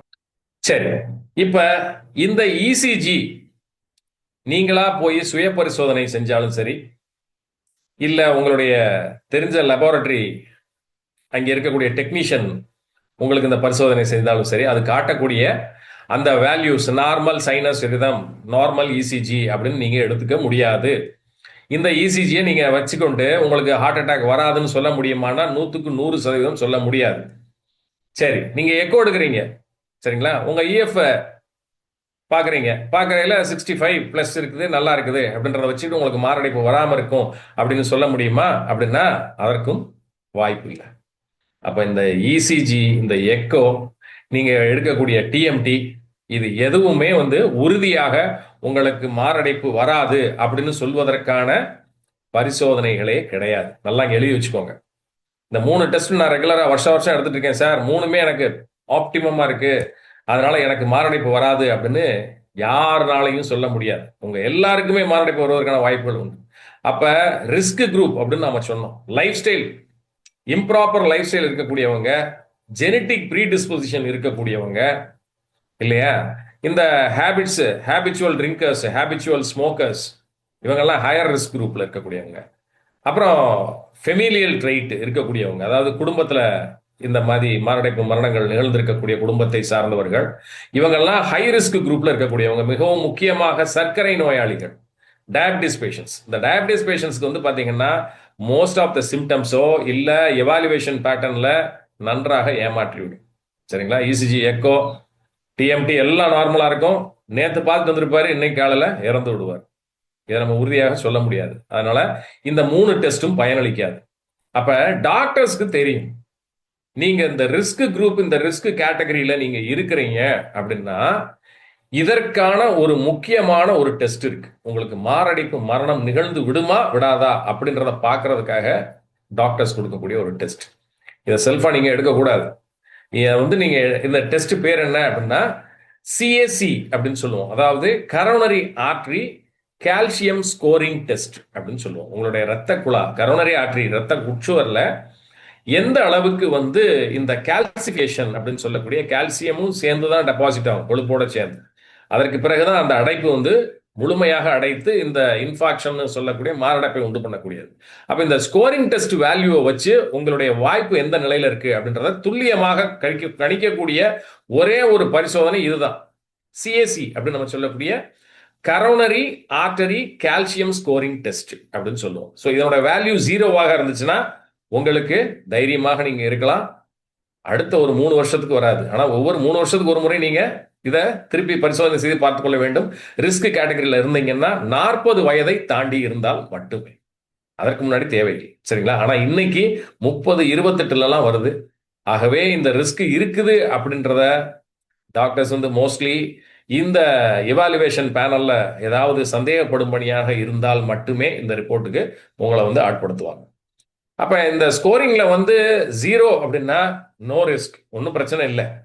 1 to 100ல இருக்கிறீங்க நீங்க அப்படின்னா மாடரேட் ரிஸ்க் கேட்டகரியில நீங்க இருக்கிறீங்க. 101 to 400ல இருக்கிறீங்க அப்படின்னா சிக்னிபிகன்ட் ரிஸ்க் அங்கே இருக்குது. 400 தாண்டிட்டீங்க, you are in high risk group. சரிங்களா? அப்ப இந்த டெஸ்ட் ஸ்கோரை வச்சு உறுதியாக சொல்லிடலாம். அப்ப இது எல்லாத்துக்குமே முறையான ஒரு மருத்துவரனுடைய ஆலோசனையின் பேர்ல முறையாக நீங்க மருத்துவ பரிசோதனை செய்து கொண்டு அந்த ட்ரீட்மெண்ட் ஃபாலோ அப்படின்றதுல முழுமையாக நம்ம ஈடுபடுத்தி கொண்டாலே ஒழிய நம்மால் இதிலிருந்து நிரந்தர தீர்வு அப்படின்றத காண முடியாது. நீங்க ஒரு ரெகுலர் ஃபாலோ அப் பேட்டர்ன்ல இருந்தா கூட, மெடிசின்ஸ் ப்ராப்பரா நான் எடுத்துட்டு இருக்கேன், ப்ராப்பரா ஃபாலோ போறேன் அப்படின்னு போனீங்கன்னா கூட இந்த மாரடைப்பு அப்படின்றத நிச்சயமாக நம்மளால தவிர்க்க முடியுமா சார் அப்படின்னு கேட்டீங்கன்னா it is a big question mark. அந்த இடத்துல திரும்ப சொல்லிடுறேன். அப்ப வாழ்வியல் முறை ஒன்று மட்டுமே முழுமையான நிவாரணத்தை உறுதி செய்ய முடியும். சரிங்களா? சோ அது என்ன அப்படின்றத நம்மளுடைய நேரடி வகுப்புல நம்ம அதை பற்றி நம்ம பேசலாம். என்னென்ன மாதிரி பிராக்டிசஸ் இருக்குது அப்படின்றத நம்ம உறுதியாக அதுல பார்க்க முடியும். இப்ப இந்த அறிகுறிகள் அப்படின்னு சொல்லையில என்ன மாதிரி அறிகுறிகள் நம்மளுக்கு தோணும் அப்படின்னு சொல்லி பாத்தீங்கன்னா, நம்பர் 1, நான் சொன்ன மாதிரி 60% பாத்தீங்கன்னா ஒரு ஜிஆர்டி அப்படின்னு நம்ம சொல்லக்கூடிய கேஸ்ட்ரிக் இசோஃபேஜியல் ரிஃப்ளெக்ஸ் டிசீஸ், புளிச்சயப்பம், எதுக்களிக்கிறது, கேஸ் ஃபார்ம் ஆகிறது, அசிடிட்டி, அல்சர் இல்லையா, போன்ல பெயின் வர்றது, மசில்ஸ்ல பெயின் வர்றது, இதெல்லாமே பாத்தீங்கன்னா இந்த வழிகள் எல்லாம் நாம தப்பும் தவறுமாக இருதய நோயோடு நம்ம இணைத்து பார்த்து தவறுதலாக நாம புரிந்து கொண்டு அதன் காரணமாக பயந்து உண்மையான இருதய வழியை வர வைத்து விடுவோம். அப்ப புரிதல் அப்படின்றது நிச்சயமாக ஒவ்வொரு மனிதனுக்கும் வேண்டும். இதயம் இருக்கக்கூடிய ஒவ்வொரு மனிதனுக்கும் தன்னுடைய இதயத்தை பற்றிய புரிதல் அப்படின்றது நிச்சயமாக வேணும். அப்படின்றதுக்காக தான் இன்றைய வகுப்பை இன்னைக்கு நம்ம பார்த்து கொண்டிருக்கிறோம். சரிங்களா? இதுல முக்கியமான அறிகுறி அப்படின்னு நம்ம பார்க்கையில ரெட்ரோஸ்டர்னல் பெயின் அப்படின்னு சொல்லுவோம். இன்னும் பாதி பேர் என்ன சொல்லுவாங்க அப்படின்னா, என்னுடைய இடது பக்கமா வந்தா தான் ஹார்ட் அட்டாக்கு, வலது பக்கமாக வந்தா ஹார்ட் அட்டாக் இல்ல, இடது பக்கமா வந்தா தான் ஆன்ஜைனா, வலது பக்கம் இருந்துச்சுன்னா எனக்கு அது இதயம் சார்ந்த வழி இல்லை, அது ஏதோ மூச்சு பிடிப்புப்பா, கேஸ் ட்ரபிள் அப்படின்னு சொல்லிடுவாங்க. இது பொய். சரிங்களா? இது ஒரு மித்து, ஃபால்ஸ் மித். இது லெஃப்ட் சைட்ல தான் உங்களுக்கு ஹார்ட் பெயின் வந்துச்சுன்னா தான் அது ஹார்ட் அட்டாக்கு, ஆன்ஜைனா, இல்லைன்னா உங்களுக்கு ஏற்பட்டிருக்கக்கூடிய இதய பாதிப்புன்றதை உறுதியாக சொல்வதற்கு இல்லை. இதய பாதிப்பு அப்படின்றது உங்களுடைய ரெட்ரோஸ்போனல் ஸ்பேஸ் அப்படின்னு நம்ம சொல்லக்கூடிய இந்த இருக்கு பாத்தீங்களா, மையமாக இந்த இடத்துலதான் மீடியாஸ்டீனம் அப்படின்னு நம்ம சொல்லக்கூடிய இடத்துலதான் பாத்தீங்க அப்படின்னா இந்த ஹார்ட் அப்படின்றது லொகேட் ஆகிருக்குது. ஸோ இந்த இடத்துல ஏற்படுற அந்த பெயினை தான் என்னன்னு சொல்றோம், நம்ம ரெட்ரோஸ்டர்னல் பெயின் அப்படின்னு சொல்றோம்.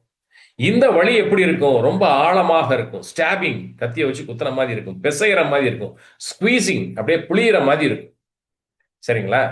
சோ இந்த நேரத்துல எப்படி பேஷண்ட் ஃபீல் பண்ணுவாரு அப்படின்னு சொல்லி பாத்தீங்கன்னா, ஸ்வெட்டிங் ஆகும், வேர்த்து ஊத்தும், வாந்தி வர்ற மாதிரியும் இருக்கலாம், நாசியேட்டிங்கா இருக்கலாம், இல்ல அப்படின்னு சொல்லி பாத்தீங்கன்னா வாமிட்டே கம்ப்ளீட்டா வந்துடலாம், வாமிட்டிங்கும் பண்ணலாம். ஃபெட்டிக் அந்த நேரத்துல மிகவும் வந்து பாத்தீங்கன்னா ஒரு சோர்ந்த நிலையில இருக்கிறதுக்கான வாய்ப்புகள் நிறைய உண்டு. இதை கார்டியோஜெனிக் ஷாக்னு சொல்லுவோம். இதுக்கு இன்னொரு பேர் சொல்லுவாங்க, என்ன சொல்லுவாங்கன்னா டூம் சிம்டோம் அப்படின்னு சொல்லுவாங்க. ஏதோ ஒண்ணு நடக்க போகுது எனக்கு, நான் வந்து என் உடம்புக்குள்ள என்னமோ நடக்குது அப்படின்றது தான் வந்து என்ன சொல்லுவாங்க, டூம் சிம்டம் அப்படின்னு சொல்லி சொல்லுவாங்க, முடிய போறது.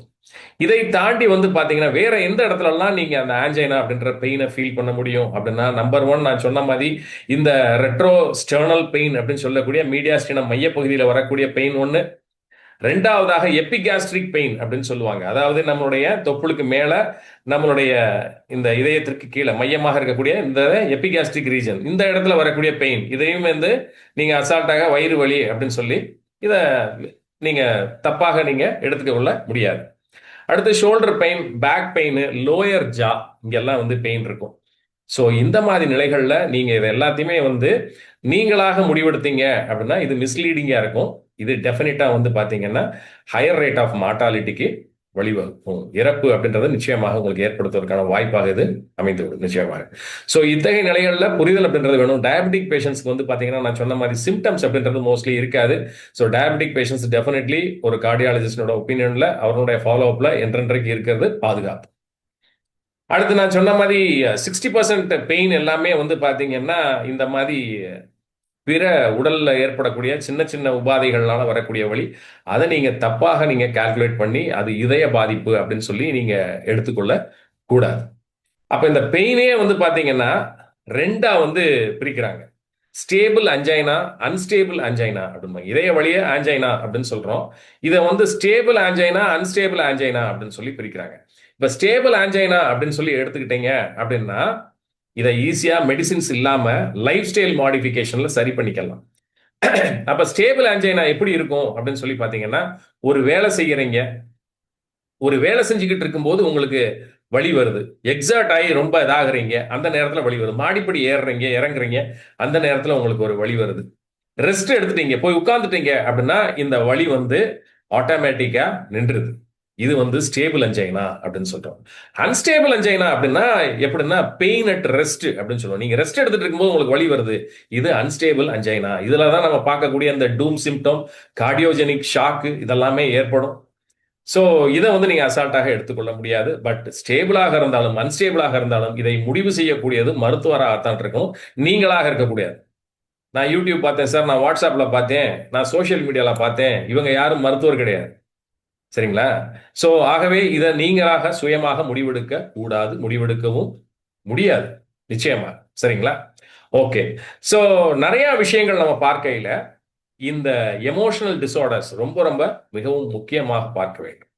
எமோஷனலா இல்லையா, நம்ம வந்து எப்பெல்லாம் வந்து ஒரு ஸ்ட்ரெஸ்ஃபுல் கண்டிஷன்ல இருக்கிறோமோ அப்பெல்லாம் வந்து நான் சொல்ற மாதிரி இந்த எண்டோத்திலியல் லீஷன்ஸ் அப்படின்றது ஒன்று நடக்கும். கார்டிசோல் லெவல் அதிகமா இருக்கும், இன்ஃப்ளமேஷன்ஸ் ஜாஸ்தியாக இருக்கும் உடம்புல. ஸோ இன்ஃப்ளமேட்டரி மார்க்கர்ஸ், பயோமார்க்கர்ஸ் அப்படின்னு சொல்லி பார்த்தீங்கன்னா சி ரியாக்டிவ் புரோட்டீன் ஹையா இருக்குது அப்படின்னா உங்களுடைய ரிஸ்க் இதுல ஜாஸ்தியா இருக்கு அப்படின்னு சொல்லி பார்க்கலாம். இப்ப இந்த இதயம் பாதிப்பு அப்படின்னு நடந்துருச்சு, நான் சொன்னேன் கோல்டன் பீரியட் அப்படின்றது. அந்த கோல்டன் பீரியட் அப்படின்றது வந்து ஒரு மாரடைப்பு வந்துருச்சு அப்படின்னா, நான் தான் சொன்னேன் ஃபர்ஸ்ட், ஹார்ட் அட்டாக்குக்கும் கார்டியாக் ஃபெயிலியருக்கும் டிஃபரன்ஸ் இருக்கு. ஹார்ட் அட்டாக் வந்தவங்களுக்கு நீங்க போய் சிபிஆர் கொடுக்க முடியாது, அவங்க கான்சியஸா இருப்பாங்க. நீங்க கொடுத்தீங்கன்னா அதுவே ஒரு அட்டாக்கா மாறி மேற்கொண்டது மோசமாயிடும்.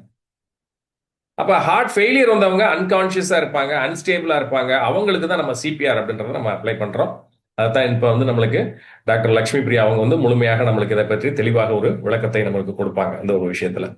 அதே மாதிரி நான் சொல்ல டிஃபெக்டிவ் இம்பல்ஸ் கண்டக்ஷன், இந்த மாதிரி நேரங்கள்ல வந்து இம்பல்ஸ் நம்மளுடைய ஹார்ட்ல வந்து அந்த எலக்ட்ரிசிட்டி இம்பல்ஸ் ப்ராப்பரா கண்டக்ட் ஆகாத போது என்ன ஆகும், யூனிஃபார்ம் டிஸ்ட்ரிபியூஷன் இருக்காது. ஸோ அந்த மாதிரி நேரத்தில் தான் நான் சொன்னேன் அரித்மியாசிஸ் அப்படின்ற ஒரு கண்டிஷன் இருக்கும். டாக்கிகார்டியா, பிராடிகார்டியா மாறி மாறி வரக்கூடியது. இதன் காரணமாக இந்த டிஃபெக்டிவ் இம்பல்ஸ் கண்டக்ஷன் என்ன ஆகும் அப்படின்னு சொல்லி பாத்தீங்கன்னா பல்மனரி எடிமா அப்படின்னு நம்ம சொல்லக்கூடிய நம்மளுடைய நுரையீரல்கள்ல இந்த நீர் தேக்கம் அதிகமாக ஒரு சூழ்நிலை ஏற்படும். இதை தொடர்ந்து பெரிகார்டைட்டிஸ் அப்படின்னு சொல்லக்கூடிய நம்ம இதயத்தின் மேல் உறைகள்லயும் இன்ஃப்ளமேஷன்ஸ் உண்டாகும். சரிங்க. இப்ப அந்த கோல்டன் ஹவர்ஸ் அப்படின்னு நம்ம சொல்லக்கூடியது முதல்ல 90 மினிட்ஸ், 60 முதல் 90 நிமிடங்கள். இப்ப இந்த 60 நிமிடம் ஃபர்ஸ்ட் 60 மினிட்ஸ் இருக்கு பாத்தீங்களா, இதுக்கு வந்து என்ன சொல்லுவோம் அப்படின்னா டோர் டு லைசிஸ் அப்படின்னு சொல்லி சொல்லுவாங்க. இந்த கிளாட் ஏற்பட்டிருந்தால் 60 நிமிடத்திற்குள் ஒரு மருத்துவரை நீங்கள் நாடி விட்டீர்கள் என்றால், இதையும் தாண்டி ஒரு 2 மணி நேரம் 3 மணி நேரம் கழிச்சு தான் ஒரு ஹாஸ்பிட்டல் நீங்க போக முடியும் அப்படின்னா, எமர்ஜென்சி கேசஸ்ல அவங்க லைசிஸ் அப்படின்றதுக்கு டோர் டு லைசிஸ் இந்த டயத்தை ட்ரீட் பண்ணுவாங்க. அந்த கிளாட்டை மட்டும் கரைக்கிறதுக்கான மருந்துகளை கொடுப்பாங்க அந்த இதுல. அடுத்து டோர் டு பலூன் அப்படின்றது என்ன அப்படின்னு சொல்லி பாத்தீங்கன்னா ஆஞ்சியோபிளாஸ்டி. நம்ம பார்த்திருக்கிறது இந்த இதயத்தை பற்றிய முழுமையான ஒரு புரிதல் ஒவ்வொருத்தவங்களுக்கு இருக்க வேண்டும் அப்படின்றதுக்காகத்தான் வந்து இன்னைக்கு இவ்வளவு நேரம் பேசிட்டு இருந்தோம். சோ இது எல்லாமே நமக்கு ஏற்படக்கூடிய நிகழ்வுகள், இதுல இருந்து நம்மளை எப்படி தற்காத்துக் கொள்ளுதல் அப்படின்றது சிகிச்சை முறையாக மருத்துவர்கள் நம்மளுக்கு கொடுக்கக்கூடிய முறைகள். அடுத்ததாக ஒரு எமர்ஜென்சி சுச்சுவேஷன்ல நாம வந்து நம்ம நிலை குலைந்து விட்டாலோ, நம் சுற்றமோ, நமக்கு வேண்டியவர்களோ, நண்பர்களோ, தெரியாத நபரோ, பொது இடங்கள்ல ஏதோ ஒண்ணு இந்த மாதிரி ஒரு அவசர கால நிலை ஏற்படும் போது நாம எப்படி அவரை காப்பாற்றலாம் அப்படின்றத பாக்குறது தான் இந்த சிபிஆர் அப்படின்றது. சோ அந்த சிபிஆர் டெக்னிக்க இப்ப நம்ம வந்து ஐ hand over to doctor Lakshmi Priya. So அவங்க வந்து உங்களுக்கு கொடுப்பாங்க. So just a few minutes. So I'll just hand over the session to her. Am I audible? Yeah, very much.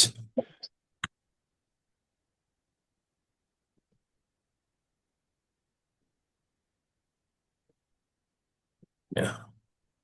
Doctor Lakshmi Priya, voice கிளியரா இருக்கு, நீங்க ஸ்டார்ட் பண்ணலாம்.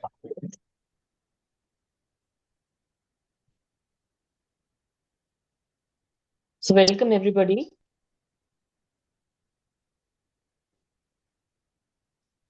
Hope you are all doing well. So today we are going to discuss about CPR. What is the importance of CPR? எதுக்காக நம்ம பண்ணணும், அப்புறம் ஏன் அது கத்துக்கணும் ஃபர்ஸ்ட். நம்ம வந்து அந்த ஒரு 2.5 hours ஒரு மூவி போலாம், இல்ல வெளியே போலாம், அவுட்டிங் போலாம், இல்ல ஏதாவது ஜாலியா டிவி பார்க்கலாம். Why we should learn CPR? Can you everybody unmute and talk with me please? Okay. All of you are here. One second. உங்களை எல்லாத்தையும்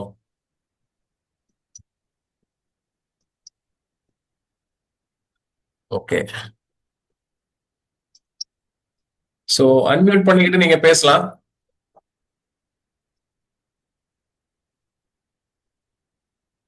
பாலாஜி சார், பாலாஜி கேக்குது சார். கேக்குது பாலாஜி. சார் நம்ம ஒரு மூவிக்கு போலாம், ஒரு வேற ஏதாவது ஒரு சினிமா பார்க்கலாம், டிவி வீட்லயே உட்காந்து. எதுக்காக நம்ம சிபிஆர் கத்துக்கிறோங்க சார்? இது ரொம்ப ஒரு லைஃபுக்கு தேவையான ஒரு விஷயம். ஏன்னா எங்க பார்த்தாலும் இப்ப ரொம்ப ஈஸியா வந்து இந்த விஷயம் நடந்துகிட்டு இருக்கு நம்ம கண் முன்னாடி. ஸோ இது எல்லாரும் கத்துக்கிறது ரொம்ப ஒரு நல்ல விஷயம்.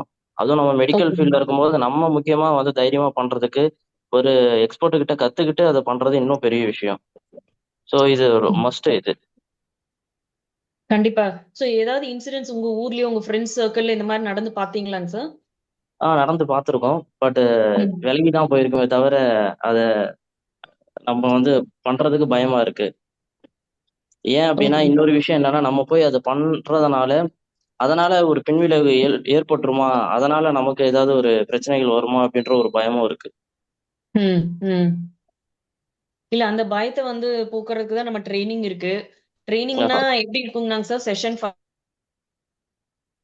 Everybody else is also connected with me. First ஒரு மெட்டீரியல் உங்களுக்கு ஷேர் பண்ணிடுவோம், அது நீங்க படிச்சிருவீங்க, ஃபர்ஸ்ட் கோ த்ரூ பண்ணிடுவீங்க. அதுக்கப்புறம் நீங்க வந்து செஷனுக்கு வந்து வரக்கு முன்னாடியே இல்லைன்னா வரும்போதோ உங்களுக்கு ஒரு டெஸ்ட் இருக்கும், அந்த மெட்டீரியல்ல இருந்து கொஸ்டின்ஸ் கேட்போம். ஸோ அந்த டெஸ்ட்டும் நீங்க அட்டன் பண்ணிடுவீங்க. ஸோ டெஸ்ட் வந்து பாஸ் ஆனாதான் நமக்கு சர்டிஃபிகேஷன் வந்து கிடைக்கும். ஸோ சர்டிஃபிகேட் உங்களுக்கு கிடைச்சதுன்னா you will become a provider of CPR. அதை யாருக்கு, நம்ம ஃபேமிலியில நடக்கலாம், ஃப்ரெண்ட்ஸ்க்கு நடக்கலாம், ரிலேட்டிவ்ஸ்க்கு நடக்கலாம், இல்ல அன்னோன் பீப்புள் எங்கேயாவது நம்ம ரோட்லயோ எங்கேயோ போற இடத்துல நம்ம பார்க்கலாம், மீட் பண்ணலாம், இந்த மாதிரி ஒரு இன்சிடென்ட் நடக்கலாம். அப்போ நம்ம வந்து we become rescuers, we become the life savers, heart savers of the city or India. ஓகேங்களா? அது எவ்வளவு பெரிய டைட்டில் இல்லையா? நம்ம வந்து அவ்வளவு ஈஸியா நம்ம வந்து லைஃப் சேவிங் வந்து ஸ்கில் வந்து தெரிஞ்சவங்க. இதுல என்னென்ன அட்வான்டேஜ் இருக்குங்கன்னாங்க sir, other than for the people who are being rescued நமக்கு என்னென்ன வருதோ ஏதாவது அட்வான்டேஜ் இருக்குன்னு ஃபீல் பண்றீங்களா? ஆக்சுவலா நம்ம ஒரு டாக்டரா இருக்கிறது பெரிய அட்வான்டேஜ். நம்ம ஒரு லைஃபையே வந்து நம்ம காப்பாத்துறோம்.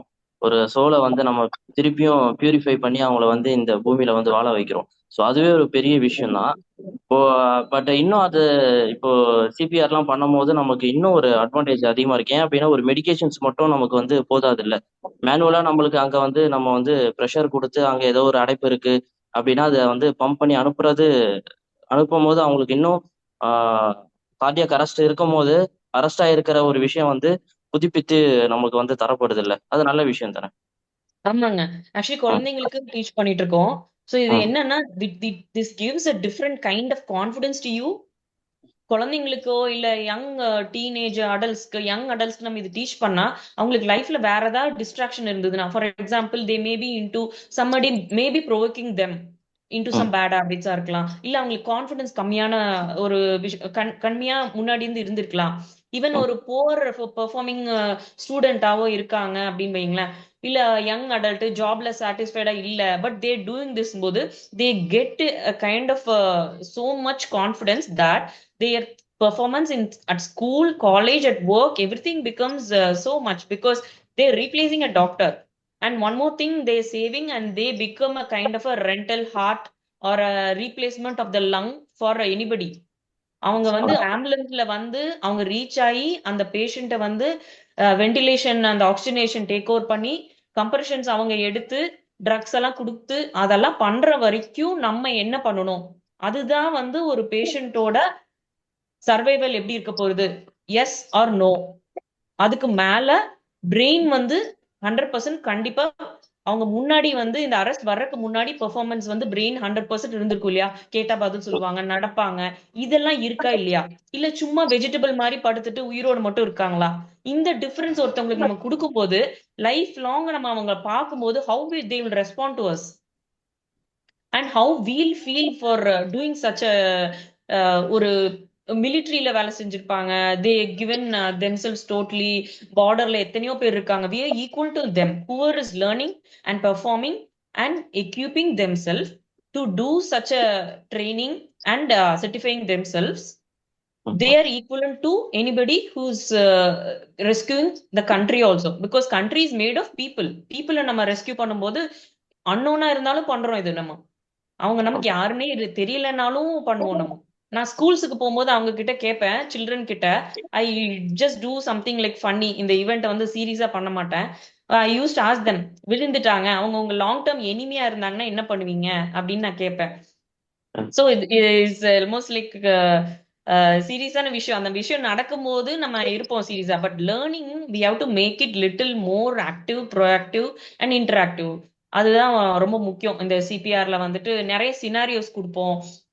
ஒரு ஒரு இன்சிடென்ட் வந்து இந்த மாதிரி நடக்கும்போது நீங்க எப்படி அதை வந்து ஸ்டெப் 1, ஸ்டெப் 2, ஸ்டெப் 3ன்னு அந்த ஸ்டெப்ஸை ஃபாலோ பண்றது. ஏன்னா அந்த ஸ்டெப்ஸ் எல்லாம் முன்னாடியே உங்களுக்கு பிடிஎஃபாவும் நம்ம அனுப்பிச்சிடுவோம். ஸோ அதுக்கப்புறம் நீங்க அதை படிச்சுட்டு வருவீங்க. வந்ததுக்கு அப்புறம் நாங்க பண்ணி காட்டுவோம். நிறைய இன்டரா லைக் கைண்ட் ஆஃப் டெமான்ஸ்ட்ரேஷன்ஸ் இருக்கும். அதை ஃபாலோ பண்ணி நீங்க வந்து சினாரியோ 1, 2, 3ன்னு 4 விதமா கொடுக்கும்போது நீங்க எப்படி ரெஸ்பாண்ட் பண்றீங்கன்னு நாங்க பார்ப்போம். சரிங்களா? சோ இது வந்து ஜஸ்ட் நேச்சுரலா நமக்கு எங்கேயாவது நடந்த மாதிரியே நீங்க ஃபீல் பண்ணி அதை ரெஸ்பாண்ட் பண்ணும்போது, அப்புறம் வேற எங்கேயாவது கிளாஸ் நம்ம ரிப்பீட் பண்ணும்போதும் நீங்க வரலாம். ரிவிஷனுக்கு வரலாம். வரும்போது you get even more kind of experienced in handling these acute situation. இன்னொன்னு, இந்த அக்யூட் சுச்சுவேஷன்ஸ் வந்து ஹேண்டில் பண்றது mostly we become panicky or ரொம்ப ஒரு கன்ஃபியூஸ்டு ஸ்டேட்ல எல்லாரும் இருப்பாங்க. the environment is chaotic. அந்த மாதிரி இருக்கும்போது when we or even a student or a young adult, when he is able to think என்ன பண்ணணும்னு, ஸோ கிரிட்டிக்கல் திங்கிங் அந்த ஹேபிட் நமக்குள்ள வருது. வயசானவங்களுக்கு கூட இது வந்து ரொம்ப சப்போர்ட் ஆகுது. எந்த ஏஜ்ல கத்துக்கிட்டாலும் அவங்களுக்கு இது சப்போர்ட் பண்ணுது. Critical thinking, being how to like how to respond to situation, not to react to situation. பதட்டம் ஆயிட்டு இந்த மாதிரி பண்றது ரியாக்ஷன். ரெஸ்பாண்ட்னா என்ன செய்யணுமோ அதை மட்டும் செய்யறதா ரெஸ்பான்ஸ். சோ ஏதோ ஒண்ணு செஞ்சா காப்பாத்தலாம் ஒருத்தரை, இது செஞ்சா நம்ம வந்து இது நல்லது நடக்கும் அப்படிங்கும்போது அதை செய்யறது வந்து ஒரு விஷயம். இன்னொன்னு வந்து பதட்டம் ஆறுறது, அது யாரு வேணா ஆயிக்கலாம். 100% அந்த மாதிரி ஆகுறதுக்கு எல்லாருமே ஆகுறதுக்கு சான்ஸ் இருக்கு. சோ அவங்களே வந்துட்டு நம்ம எடுத்துட்டு அவங்க அந்த மாதிரி விழுந்துட்டாங்க அன்கான்சியஸா அப்படிங்கும்போது அதுக்கு ஸ்டெப்ஸ் இருக்கு. அதுக்கு முன்னாடி இந்த மாதிரி விழுந்ததுக்கு அப்புறம் எல்லாரும் ஜென்ரலா நினைக்கிறது, உடனே அவங்க நம்ம ஃபேமிலியாவே இருந்தாலும் ஓகே, உடனே urgently shifting them to a hospital. That's what is going to make a difference. They think, or we think, or even a person who is witnessing it, anybody, their first thought is just shift them to hospital, just move them to a experience center, hand over them to a trained person in the emergency or casualty. இதுதான் ரெஸ்பான்ஸா இருக்கும். But whatever is going to make a difference in the um, outcome of survival of the patient, on the brain performance of the patient in future, it all depends on what is done when a first witness or whoever is witnessing it, how they respond towards situation. நம்ம வந்து பாக்குறோம் ஒருத்தவங்க விழுந்துடுறாங்கும் போது அவங்க வந்து நிறைய reasons இருக்கலாம் விழுந்ததுக்கு. For example அவங்க சுகர் மாத்திரை அதிகம் சாப்பிட்டுருக்கலாம், அப்புறம் இல்லைன்னா அவங்க வந்து ஏதாவது தூக்க மாத்திரை நிறைய சாப்பிட்டுருக்கலாம், இல்லைன்னா ஜஸ்ட் ஒரு டீஹைட்ரேஷன், கிடினஸ், எலக்ட்ரோலைட் இம்பேலன்ஸ், நிறைய விஷயத்தினால விழுந்திருக்கலாம். ஸோ எல்லாருக்கும் நம்ம போய் சிபிஆர் பண்ண போறது இல்ல, பண்ணவும் கூடாது, தேவையும் இல்லை. அவங்களுக்கு தேவையில்லாதவங்களுக்கு சிபிஆர் பண்றது வந்து it's going to hurt them and damage them more. சரிங்களா? ஸோ வாட் வில் டூ, அன்கான்சியஸா இருக்காங்கன்னா first we have to check whether they're responding. So அந்த ரெஸ்பான்ஸ் வந்து நம்ம தட்டி கேட்குறோம் அவங்கள, எந்திரிங்க, ஆர் யூ ஓகே அப்படின்னு. நமக்கு இது வந்து கைட்லைன்ஸ் ஃபுல்லா it is given by American Heart Association. Is not designed by anybody in Tamil Nadu or India. It's not the case. This is designed by American Heart Association. So அவங்க வந்து every 5 years or more they're doing studies, researches, updating the protocol and performing, giving certification, and we are all trained by American Heart Association. It's called AHA, American Heart Association. சரிங்களா? So அவங்க வந்து என்ன protocol கொடுக்கணும், அதுல ஒரு லெட்டரோ ஒரு வேர்டோ நம்ம மாத்துறதுக்கு we don't have any rights. ஏன்னா மாத்தணும்னா நம்ம அவுட்கம் வந்து it won't be positive. So அவங்களோட ப்ரோட்டோகால் படி நம்ம வந்து பேஷண்ட்டை ஆட்டக்கூடாது. ஃபர்ஸ்ட் கழுத்து வந்து அவங்களுக்கு விழுகும்போது அடிபட்டிருக்கலாம், இல்ல அவங்களுக்கு நெக்கு வந்து ஏற்கனவே ஒரு cervical டிசீஸ் இருக்க பேஷண்டா இருக்கலாம். அது வந்து நம்மளே அசஸ் பண்ணணும். அந்த சுச்சுவேஷன்ல அவங்கள சேஃபா இருந்ததுன்னா, இல்லைனாலும் நம்ம வந்து ஷேக் பண்ண போறது இல்லை patient. We just going to tap on the shoulder and ask are you okay அப்படின்னா, தமிழ்லயும் அதே மாதிரி நம்ம கேட்கிறோம். சரிங்களா? கேட்டுட்டு ரெஸ்பாண்ட் பண்ணலன்னா என்ன அர்த்தங்க? தேர் அன்ரெஸ்பான்சிவ்.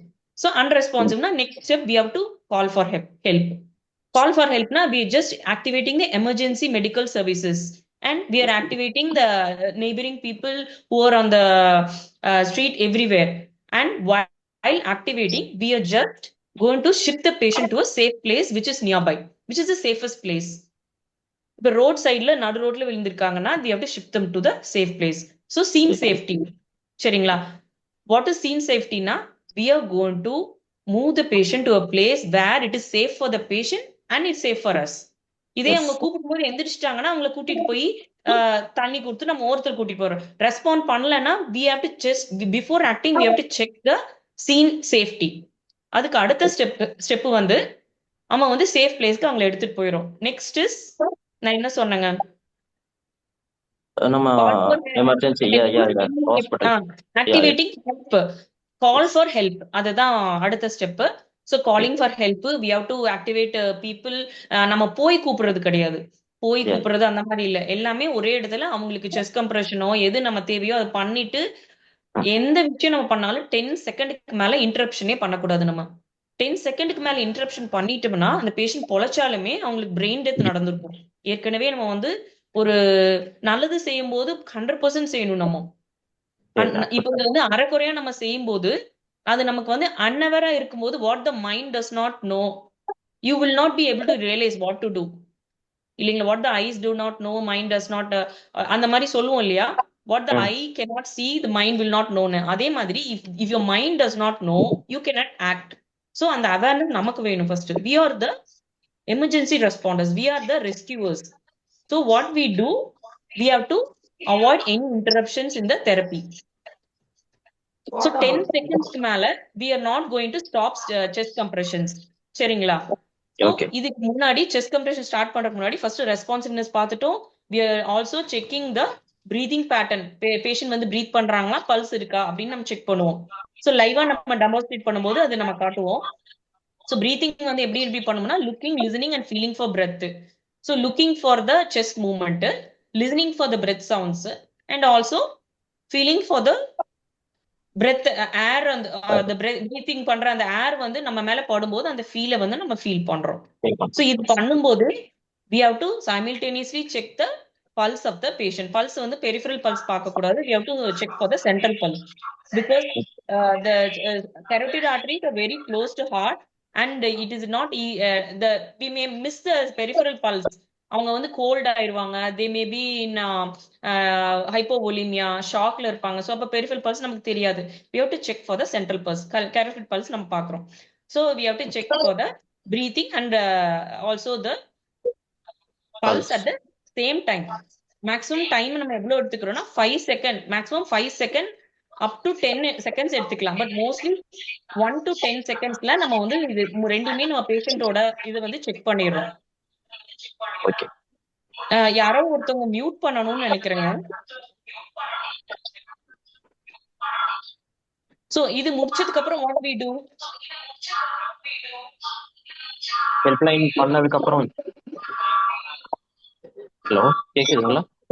கேக்குதுங்க. யாரோ ஒருத்தர் மியூட் பண்ண வேண்டியிருக்குன்னு நினைக்கிறேன்.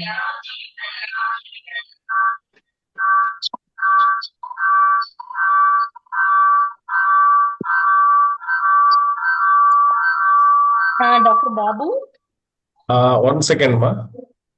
Doctor, one second. Dr. Devraj sir, kindly mute your mic.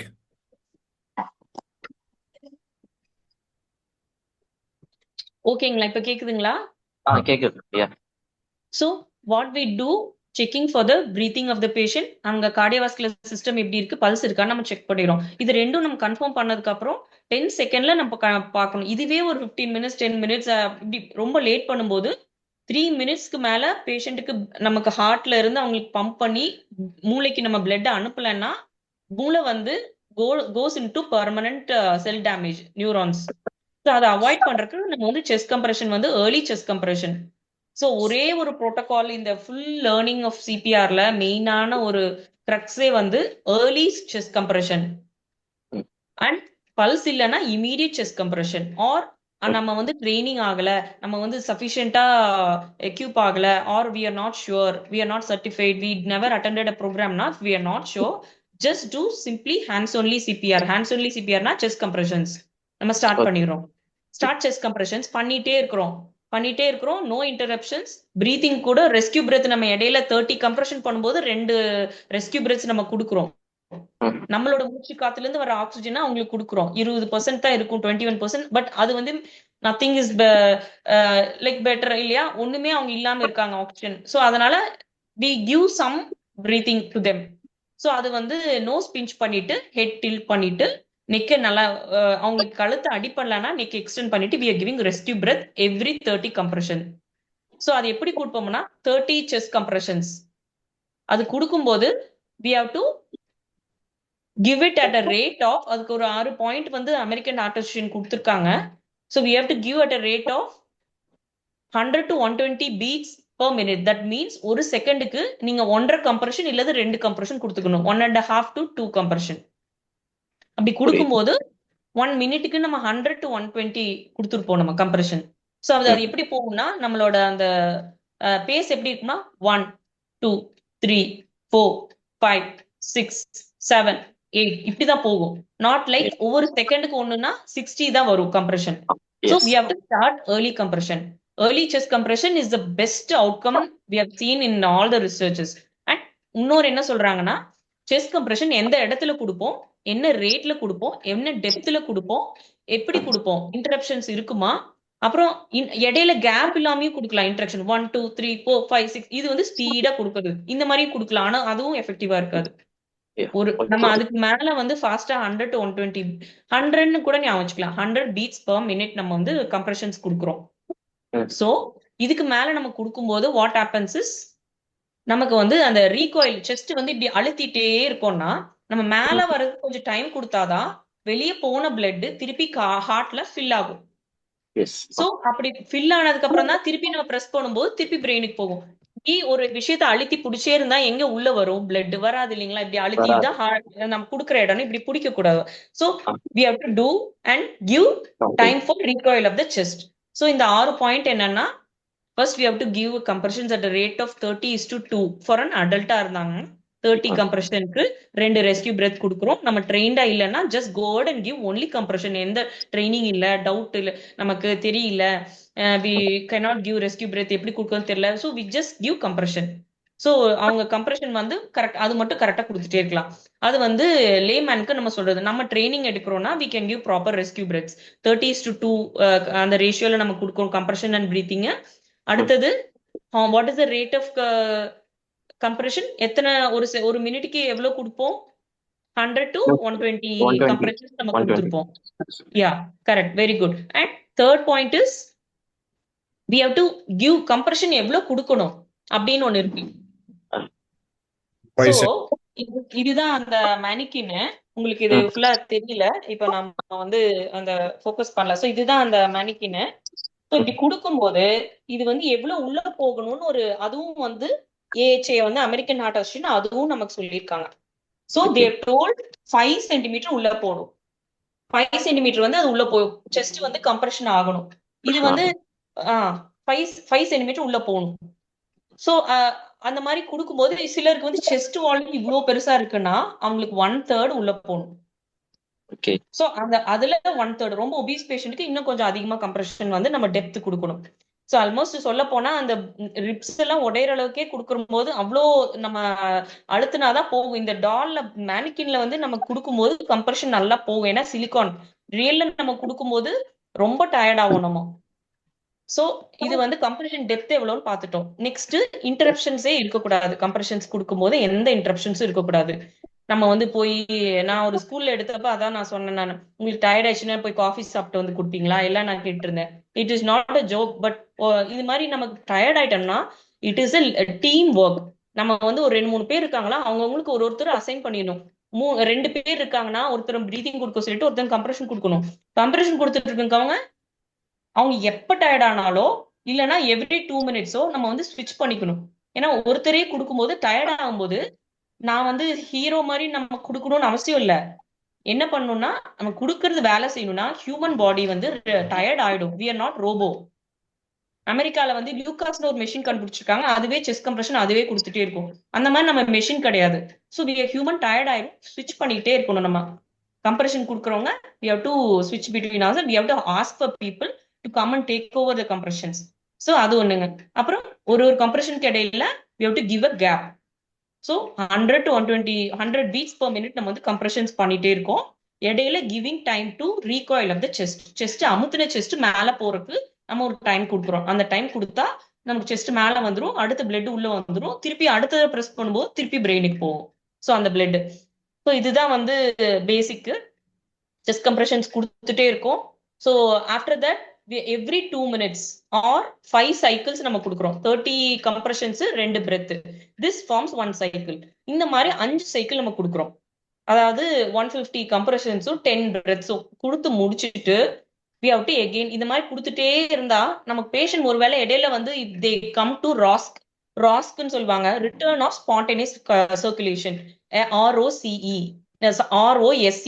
Return of spontaneous circulation. அவங்க ஹார்ட் தானா துடிக்க ஆரம்பிச்சிச்சு நம்ம கொடுத்த கம்ப்ரெஷன்ல ஸ்டிமுலேட் ஆகி, இல்ல ஏதோ ஒரு விஷயம் பாடியில ஆட்டோமேட்டிக்கா when the heart automatically it starts beating.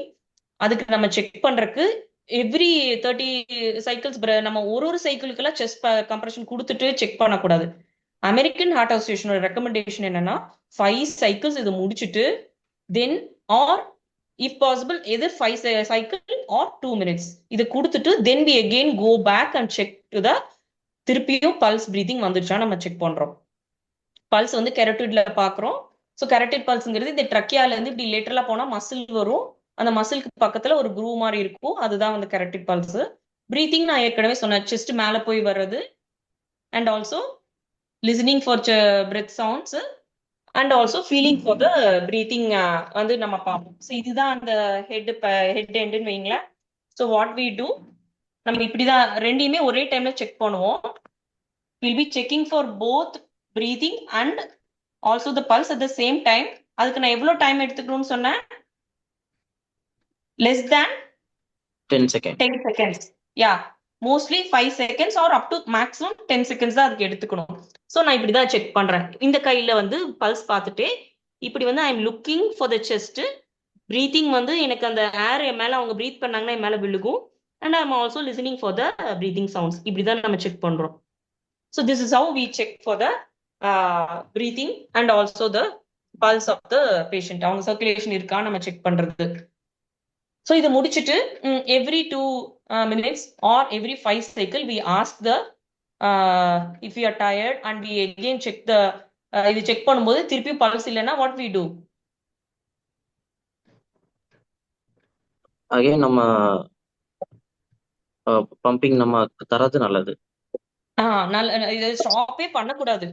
Okay. இந்த ஃபுல் இது நம்ம ரெஸ்கியூ பண்ற இந்த எஃபர்ட்ல மேக்ஸிமமே 10 செகண்டுக்கு மேல எந்த கேப்பும் வந்ததுன்னா பேஷண்டோட ஏற்கனவே நம்ம கொடுத்துட்டு இருக்க ஆக்சிஜனுக்கு 20% தான் அது இருக்கும். ஆக்சிஜனோட கான்சென்ட்ரேஷன் அதை தான் நம்ம பேஷண்டோட மவுத்ல ப்ளோ பண்றோம். நம்ம கம்ப்ரெஷன் வெளியிருந்து கொடுக்குறோம். ஸோ ரொம்ப ஆக்சிஜன் வந்து கண்டென்ட் ரொம்ப கம்மியா இருக்கும் பிளட்டுக்கு, அவங்க பிளட்ல. ஸோ அது வந்து தான் நமக்கு மூளைக்கு ஒரு மினிமலான ஒரு பேசிக்கை விட ரொம்ப பேர் மினிமம் தான் நம்ம கொடுத்துட்டு இருக்கோம் பிளட் சர்க்குலேஷன் டு பிரெயின். அது வந்து 10 செகண்டுக்கு மேல திருப்பி இன்ட்ரக்ஷன்ஸ் ஆவார். நம்ம ரொம்ப நின்று பண்ணணும்னா அது வந்து ரொம்ப டேமேஜ் ஆயிரும் பிரெயின். ஸோ அதனாலதான் நம்ம நல்லது செய்யறதும் கரெக்டா செஞ்சோம்னா அவங்களுக்கு போய் சேரும். நமக்கு ஏதாவது டவுட் இருந்ததுன்னா நம்ம எப்ப வேணா கேட்கலாம் முடிச்சுட்டு. ஸோ இது வந்து 2 சைக்கிள்ஸ் முடிச்சுட்டு இந்த மாதிரி இப்படியே போயிட்டே இருக்கு. நீங்க வந்து 2 சைக்கிள்ல 5 சைக்கிள் கொடுத்துட்டு 2 minutes 5 சைக்கிளோ. ஸோ 2 minutes கொடுத்தோட நீங்க பல்ஸ் பார்த்துட்டே இருக்கீங்க. வரல கொடுத்துட்டே இருக்கீங்க. என்ன பண்ணுவீங்க அப்ப? கொஞ்ச நேரத்துல நீங்க வந்து அது மாதிரி கொடுத்துட்டே இருக்கீங்க. So we have to call for more people. யாராவது ஒருத்தர் வந்து அந்த கம்ப்ரெஷன் வந்து டேக் ஓவர் பண்ணிக்க கேட்கணும். எதுவுமே பண்ண முடியாது. we have to give. and ultimately there had been events where 1 hour 1.5 hours அந்த மாதிரி கொடுத்தும் பேஷண்ட் ரிவைவ் ஆகலைன்னா depending on the condition we have to and in the meantime we already activated the helpline. We activated the emergency medical services. We activated the like kind of helpline number. நம்ம போன்லயே activate பண்ணிடலாம். Helpline number கூப்பிடலாம். Emergency number event இப்போ ஏதாவது இந்த மாதிரி event பாக்குறோம்னா we can contact helpline number. So whatever we can do, neighboring police station police stationல ரொம்ப late ஆகும். We have to call immediately with our mobile and activate the services. and by the time இதெல்லாம் பண்ணிட்டு இருக்கும்போது என்ன ஆகும்? they would have already arrived இல்லைங்களா? S, ஆமாங்க. So அவங்க வந்திருப்பாங்க. சோ வந்ததுக்கு அப்புறம் அப்பயும் வந்து பல்ஸே வரலன்னா கம்ப்ரெஷன் வந்து கொடுத்துட்டே தான் இருக்கணும். நம்ம by the time they come, if they are coming whatever time they arrive, they will take over. அவங்க வந்து இதுல வந்து அமெரிக்கன் ஹார்ட் அசோசியேஷன் என்ன சொல்லியிருக்காங்கன்னா பிரீத்திங்கை விட செஸ்ட் கம்ப்ரெஷனுக்கு தான் 100% அவங்க வந்து they given importance. ஏன்னா நம்ம பிரீத்திங் வந்து கொடுத்துட்றோம். ஈவன் வந்து இன்டிபேட் பண்ணணும், பேஷண்ட் வாயில அந்த டியூப் போட்டு நம்ம ஆக்சிஜன் கொடுக்குறோம் அப்படிங்கும்போது கூட that is also not very mandatory in the immediate scenario. Because chest compression தான் நம்ம எவ்வளவு ஆக்சிஜன் வந்து வாய்வழிய டியூப் போட்டு அது லங்ஸுக்கு போய் கொடுத்தாலும் அது வந்து ஹார்ட்டுக்கு போகும்போது அது டெலிவர் பண்றது பிரெயின்ல யாரு? நம்ம தான் டெலிவர் பண்றோம். ஏன்? நம்ம தான் வந்து அழுத்துறோம். So chest compression is the mandatory when compared to giving a rescue breath or intubating a patient also. So அதுக்கப்புறம் அவங்க வந்து they will be giving more drugs அதெல்லாம் கொடுத்து பார்ப்பாங்க. சிஸ்டோலினா பல்ஸ்லெஸ் எலக்ட்ரிக்கல் ஆக்டிவிட்டின்னு ஒன்று இருக்கு. அவங்க வந்து they'll be connecting to all the monitors. IV line போடுவாங்க. they will be giving drugs through that. and ECG நம்ம AED pads வந்து நம்ம கனெக்ட் பண்ணிடுவோம். அப்பவே AED pads வந்து கனெக்ட் பண்ணும்போது we will be seeing a rhythm of the heart. ECG நமக்கு display ஆயிரும். இது வந்து ஆட்டோமேட்டட் எக்ஸ்டர்னல் டிஃபிபிரிலேட்டர். இது ஏன் எக்ஸ்டர்னல் சொல்றோம்னா there is also an internal pacing system where maybe a patient may be having a pacemaker inside the body. Skin கடியில அது இருக்கும். ஸோ இது வந்து எப்படி சொல்றோம்னா இது வந்து எக்ஸ்டர்னல் டிஃபிபிரிலேட்டர். இது நம்ம வந்து பேட்ஸ் அட்டாச் பண்ணிட்டு என்ன பண்ணுவோம்? நம்ம கையை எடுக்கவே மாட்டோம். கம்ப்ரெஷன் கொடுத்துட்டே தான் இருக்கும். பேட்ஸ் அட்டாச் பண்ணிட்டு ரிதம் செக் பண்ணும்போது மட்டும் எல்லாரும் மூவ் ஆயிடுறோம். மூவ் ஆனதுக்கு அப்புறம் அந்த இடத்துல ரிதம் என்ன வருது, ஹார்ட் ECG வந்து ஃபிளாட் லைன் காட்டுதா இல்ல ஏதாவது ரிதம் வருதான்னு பாக்குறோம். ஸோ அது 2 இதா பிரிக்கிறாங்க அமெரிக்கன் ஹார்ட் அசோசியேஷன். ஒன்னு வந்து ஷாக்கபிள் ரிதம், இன்னொன்னு வந்து நான் ஷாக்கபிள். ஷாக்கபிள்னா ஆட்டோமேட்டட் எக்ஸ்டர்னல் டிஃபிபிரிலேட்டர் யூஸ் பண்ணி we are shocking the patient so that rhythm வந்து திருப்பியும் நார்மல் ரிதம் மாறுமான்னு நம்ம செக் பண்றோம். ஸோ ஷாக்கபிள் ரிதம்னா there will be two conditions where it will be ventricular fibrillation இருக்கலாம் இல்ல pulseless VT இருக்கலாம். So ventricular fibrillation ஒரு rhythm இருக்கு and ventricular tachycardiaல VTன்னு சொல்லுவோம். ஸோ அதுலயும் ரெண்டு கேட்டகரி இருக்கு. பல்ஸ் இருக்கும் VT ventricular tachycardiaல, பல்ஸ் இருக்கிற ஒரு சினாரியோ இருக்கு, பல்ஸ் இல்லாத ஒரு சினாரியோ இருக்கு. ஸோ அந்த மாதிரி இருக்கும்போது ஜஸ்ட் ஒரு அண்டிலேஷன் மாதிரி இப்படி இப்படி போயிட்டே இருக்கும். ஒரு ப்ராப்பரான அந்த ஹார்ட் நார்மலா பம்ப் ஆகும்போது ஃபார்ம் பண்ற அந்த வேவ்ஸ் பேட்டர்ன் எல்லாம் எதுவுமே இருக்காது. It will be like going like ஹஃபசாடான கயோட்டிக்கான ஒரு ஜஸ்ட் ஒரு அண்டுலேட்டிங் ஒரு பேஸ் லைன் மட்டும் இருந்துட்டே இருக்கும். அது வந்து விஎஃப். அதே மாதிரிதான் பல விடியும் வந்து பல்ஸ்லெஸ் விடியும் தெர் பி அப்நார்மல் ரிதம் இந்த இசிஜி. ஸோ இது ரெண்டுக்கும் நம்ம என்ன பண்ணோம்னா உடனே, ஸோ அமெரிக்கன் ஹார்ட் அசோசியேஷன் என்ன சொல்லியிருக்காங்களா, ரெண்டு விஷயம் தான் வந்து ரொம்ப it's very very important. Even நம்ம ஃபேமிலியில யாருக்காவது நடக்கலாம், ரிலேட்டிவோ ஃப்ரெண்டோ யாருக்கு நடந்தாலும் we know what is important. நான் ஏன் அப்படி ரொம்ப க்ளோஸா இருக்கவங்கன்னு சொல்றேன்னா, because that's how important it is these two. என்னன்னா ஃபர்ஸ்டே ஒன்னு சொல்லிட்டேன், chest compression. Chest compression is the one who's going to make a 100% survival of the patient of the neurological system of the patient is going to recover by the chest compression. இன்னொரு point என்னன்னா early defibrillation. So chest compression, chest compression, chest compression. No interruption, no interruption, no interruption. எந்த interruption நம்ம இதுல பண்ண போறது இல்லை. We going to give chest compression. கொடுத்துட்டே இருக்கும்போது நம்மளால கொடுக்க முடியாது, இல்ல ஒரு 2 to 3 minutes கொடுத்துட்டு 5 minutes, so whatever is the duration, we have to switch the person, whoever is other people who are coming for help, you have to call them and tell them to give the chest compression. அடுத்தது இன்னொன்னு mandatory American heart association என்ன சொல்லியிருக்காங்கன்னா early defibrillation. So early defibrillation makes a 100% survival rate of the patient. ஏன்னா இப்போ வந்து heart வந்து இப்படி இப்படி பம்ப் ஆயிட்டு இருக்கு, அது பண்ணாம இப்படி இதுதான் விஎஃப் வந்து இதுதான் இந்த மாதிரி ஆயிட்டு இருக்கு. It is just vibrating. There is no proper muscle coordinated activity to pump the blood from the heart. அந்த மாதிரி இருக்கும்போது இப்படி வந்து ஒரு வைப்ரேஷன் மட்டும் ஆயிட்டே இருக்கு, இசிஜியும் சும்மா இப்படி இப்படி மேல போயிட்டே இருக்கு. ஸோ இது வந்து விஎஃப். நம்ம என்ன பண்றோம், அதே மாதிரி பல்ஸ்லெஸ் விடியும் ஒரு அப்நார்மலான ஒரு இசிஜி வரும். நான் ஃபியூச்சர் செஷன்ல நான் ஐடென்டிஃபை பண்ண சொல்லித்தரேன். ஏடி மெஷின்ஸ் எல்லா எமர்ஜென்சி ரெஸ்பான்ஸ் பண்ற ஏரியாலையும் இருக்கு.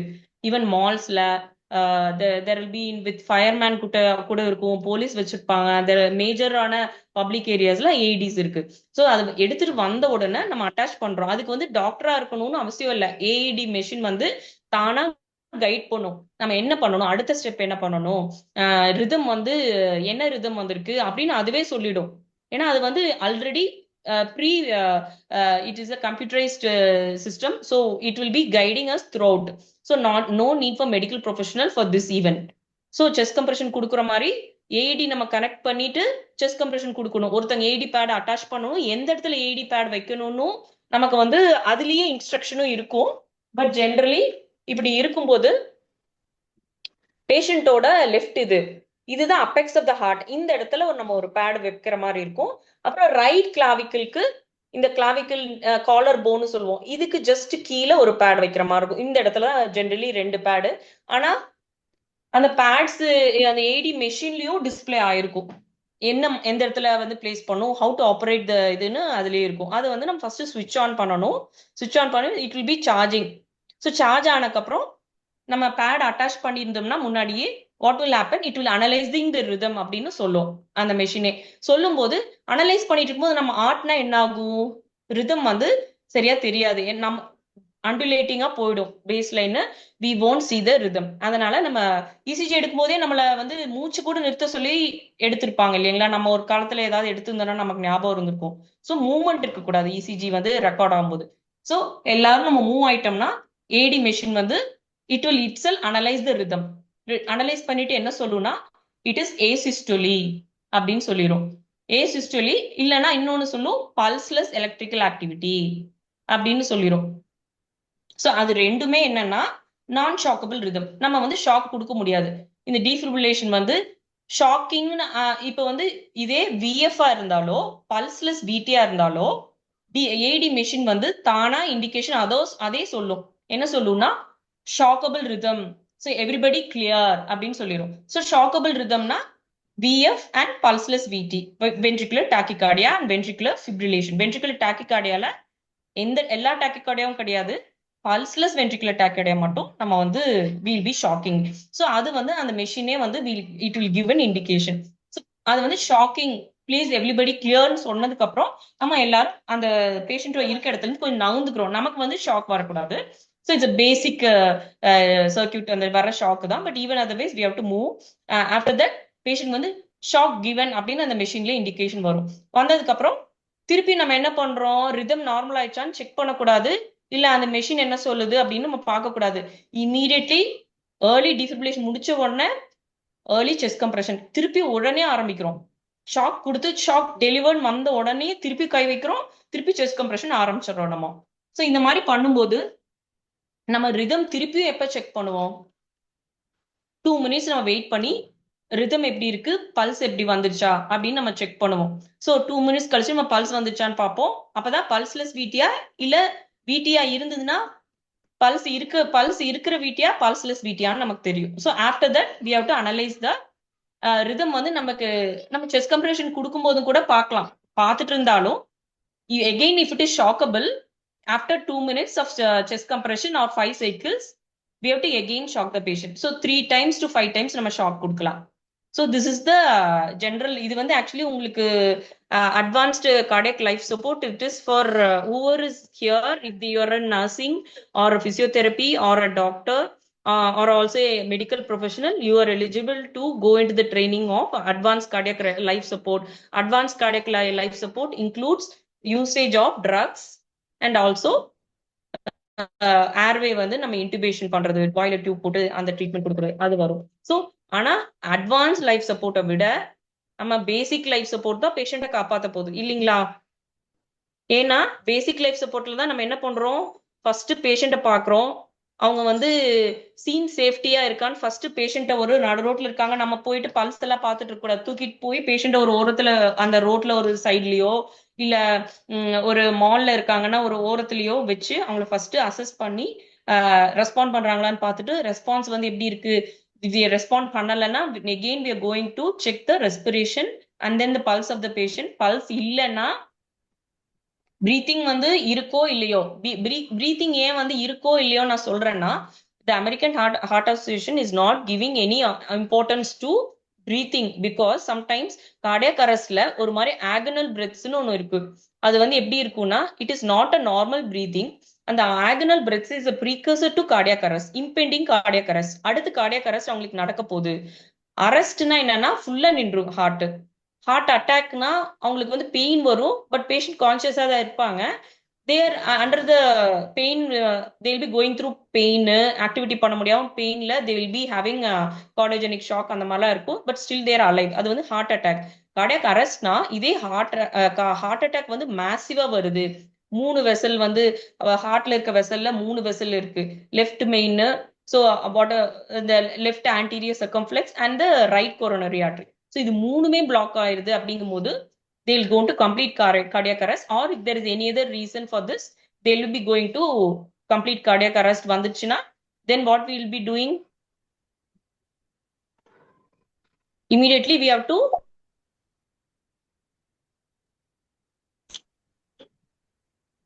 ஹலோ கேக்குதுங்களா? சொல்லுங்க சார், சொல்லுங்க. நம்ம சிபிஆர் நம்ம தர வேண்டியதுதான் மேம் அடுத்தது. Okay okay. சோ நம்ம இன்னொரு சின்ன பாயிண்ட் இதுல கவர் பண்ணிடலாம். செஸ்ட் கம்ப்ரெஷன்ஸ் எப்படி கொடுக்க போறோம் அது மட்டும் நம்ம கவர் பண்ணிடலாம். Actually this is not an online session, it is a offline session தான். பட் பேசிக் நாலேஜஸ் நம்ம வந்து லேர்னிங் மெட்டீரியல் இதெல்லாம் வேணா ஷேர் பண்ணலாம். But for you to get in to seeing people training you in this and also you doing this multiple time, it will take around 2 to 2.5 up to 3 hours டெஸ்டோட சேர்த்தி. First ஒரு test இருக்கும், முடிக்கும் போது உங்களுக்கு ஒரு test இருக்கும். இதெல்லாம் நீங்க பண்ணும்போது will become very much equip like a equivalent of a doctor to handle any emergency situation. அப்போ இதுல வந்து செஸ்ட் கம்ப்ரெஷன் மட்டும் நம்ம பார்த்தோம்னா, செஸ்ட் கம்ப்ரெஷன் வந்து எந்த இடத்துல கொடுக்கணும் நமக்கு வந்து அமெரிக்கன் ஹார்ட் அசோசியேஷன் சொல்லியிருக்காங்க. ஸோ இதுதான் வந்து இந்த சென்ட்ரல் செஸ்ட் போனு. இது வந்து 2 நிப்புலும் ஜாயின் ஆகுற, இது வந்து 2 நிப்புலும் ஜாயின் ஆகுற லைன். ஸோ இந்த இடத்துல நம்ம கொடுக்குறோம் செஸ்ட் கம்ப்ரெஷன். ஸோ இந்த இடத்துல அந்த லைன் வருது. ஸோ இந்த இடத்துல சென்டர் ஆஃப் த செஸ்ட்னு சொல்லுவாங்க. ஸோ இந்த இடத்துல நம்ம கம்ப்ரெஷன் கொடுக்குறோம். நம்ம டாமினன்ட் ஹேண்ட் வந்து ரைட் ஹேண்ட் டாமினன்ட்னா அதை கீழே வச்சுட்டு மேலே வந்து லெஃப்ட் ஹேண்டை வச்சுட்டு எல்போவை ஸ்ட்ரைட்டா வச்சுட்டு மூவ்மெண்ட் வந்து ஹிப்ல இருந்து வர மாதிரி நம்ம கொடுக்கணும். இப்படி கம்ப்ரெஷன் பண்ணிட்டே இருக்கோம். ஸோ அது வந்து உங்களுக்கு ரிதம் நான் சொல்லியிருக்கேன் இல்லைங்களா? So 100 to 120 compressions per minute நம்ம கொடுக்குறோம். ஸோ இதுதான் பேசிக்ஸ். ஏதாவது டவுட் இருக்குங்களா? இன்னொன்னு நம்ம வந்து இந்த பேஷண்ட் சொன்னேன் இல்லைங்களா, சுகர் பேஷண்டா இருக்கலாம், மாத்திரை வந்து சாப்பிட்டுருக்கலாம், சாப்பாடு சாப்பிடாம இன்ஜெக்ஷன் இந்த மாதிரி போட்டிருக்கலாம், இல்ல அவங்க வந்து வேற ஏதாவது ஃபிட்ஸ் மாதிரி வந்துட்டு அப்புறம் கீழே விழுந்துடலாம், ஆர் வேற ஏதாவது தூக்க மாத்திரை இல்ல மெடிகேஷன் ஏதாவது எடுத்து ஓவர்டோஸ் ஆகி விழுந்திருக்கலாம். இன்னொன்னு தண்ணியில ஏதாவது விழுந்துட்டு நம்ம வெளியே எடுக்கும்போது அது வந்து ட்ரௌனிங் அந்த மாதிரி கேட்டகரியில வரும். ஸோ இந்த மாதிரி நிறைய விஷயத்தினால பேஷண்ட் மயக்கமா இருக்கலாம். அதுக்கு தான் நம்ம வந்து எல்லா பேஷண்ட்டும் மயக்கமானவங்களுக்கு செஸ்ட் கம்ப்ரெஷன் தேவையில்லை, சிபிஆர் தேவையில்லை. நம்ம வந்து ஃபர்ஸ்ட் அவங்க வந்து ரெஸ்பாண்ட் பண்றாங்களா, ஒரு ஹெவியான ஸ்டிமுலஸ் நம்ம கொடுக்கும்போது அவங்க ரெஸ்பாண்ட் பண்றாங்களான்னு பாக்குறோம். ஸோ அது அவங்க ரெஸ்பாண்ட் வரலன்னா பிரீத்திங் பல்ஸ் பாக்குறோம். அது இல்ல, பல்ஸ் இல்லைன்னா இமீடியட்லி சிபிஆர்.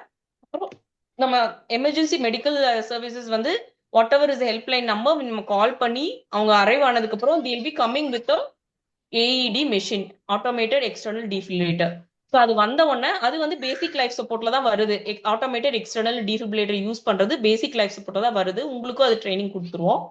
நீங்க வந்து அந்த பேட்ஸ் வந்து நம்ம சொல்ற இடத்துல நான் சொன்னேன் இல்லைங்களா, ஒன்னு வந்து அப்பெக்ஸ் ஆஃப் த ஹார்ட்லயும் இன்னொன்னு வந்து பிலோ த ரைட் கிளாவிக்கல் வைக்கிறோம். இல்ல வேற மாதிரி டிஃப்ரெண்டான மேனுஃபேக்சரிங் இருக்கிற மெஷின்னா what we have to do, we have to see the pads and அதுலயே வந்து லொகேஷன் எங்க ஃபிட் பண்ணணும், ஹவு டு ஆப்ரேட் இட்னு அதுல இன்ஸ்ட்ரக்ஷன் கிளியரா போட்டிருப்பாங்க. And it will be very short, you won't be wasting any time.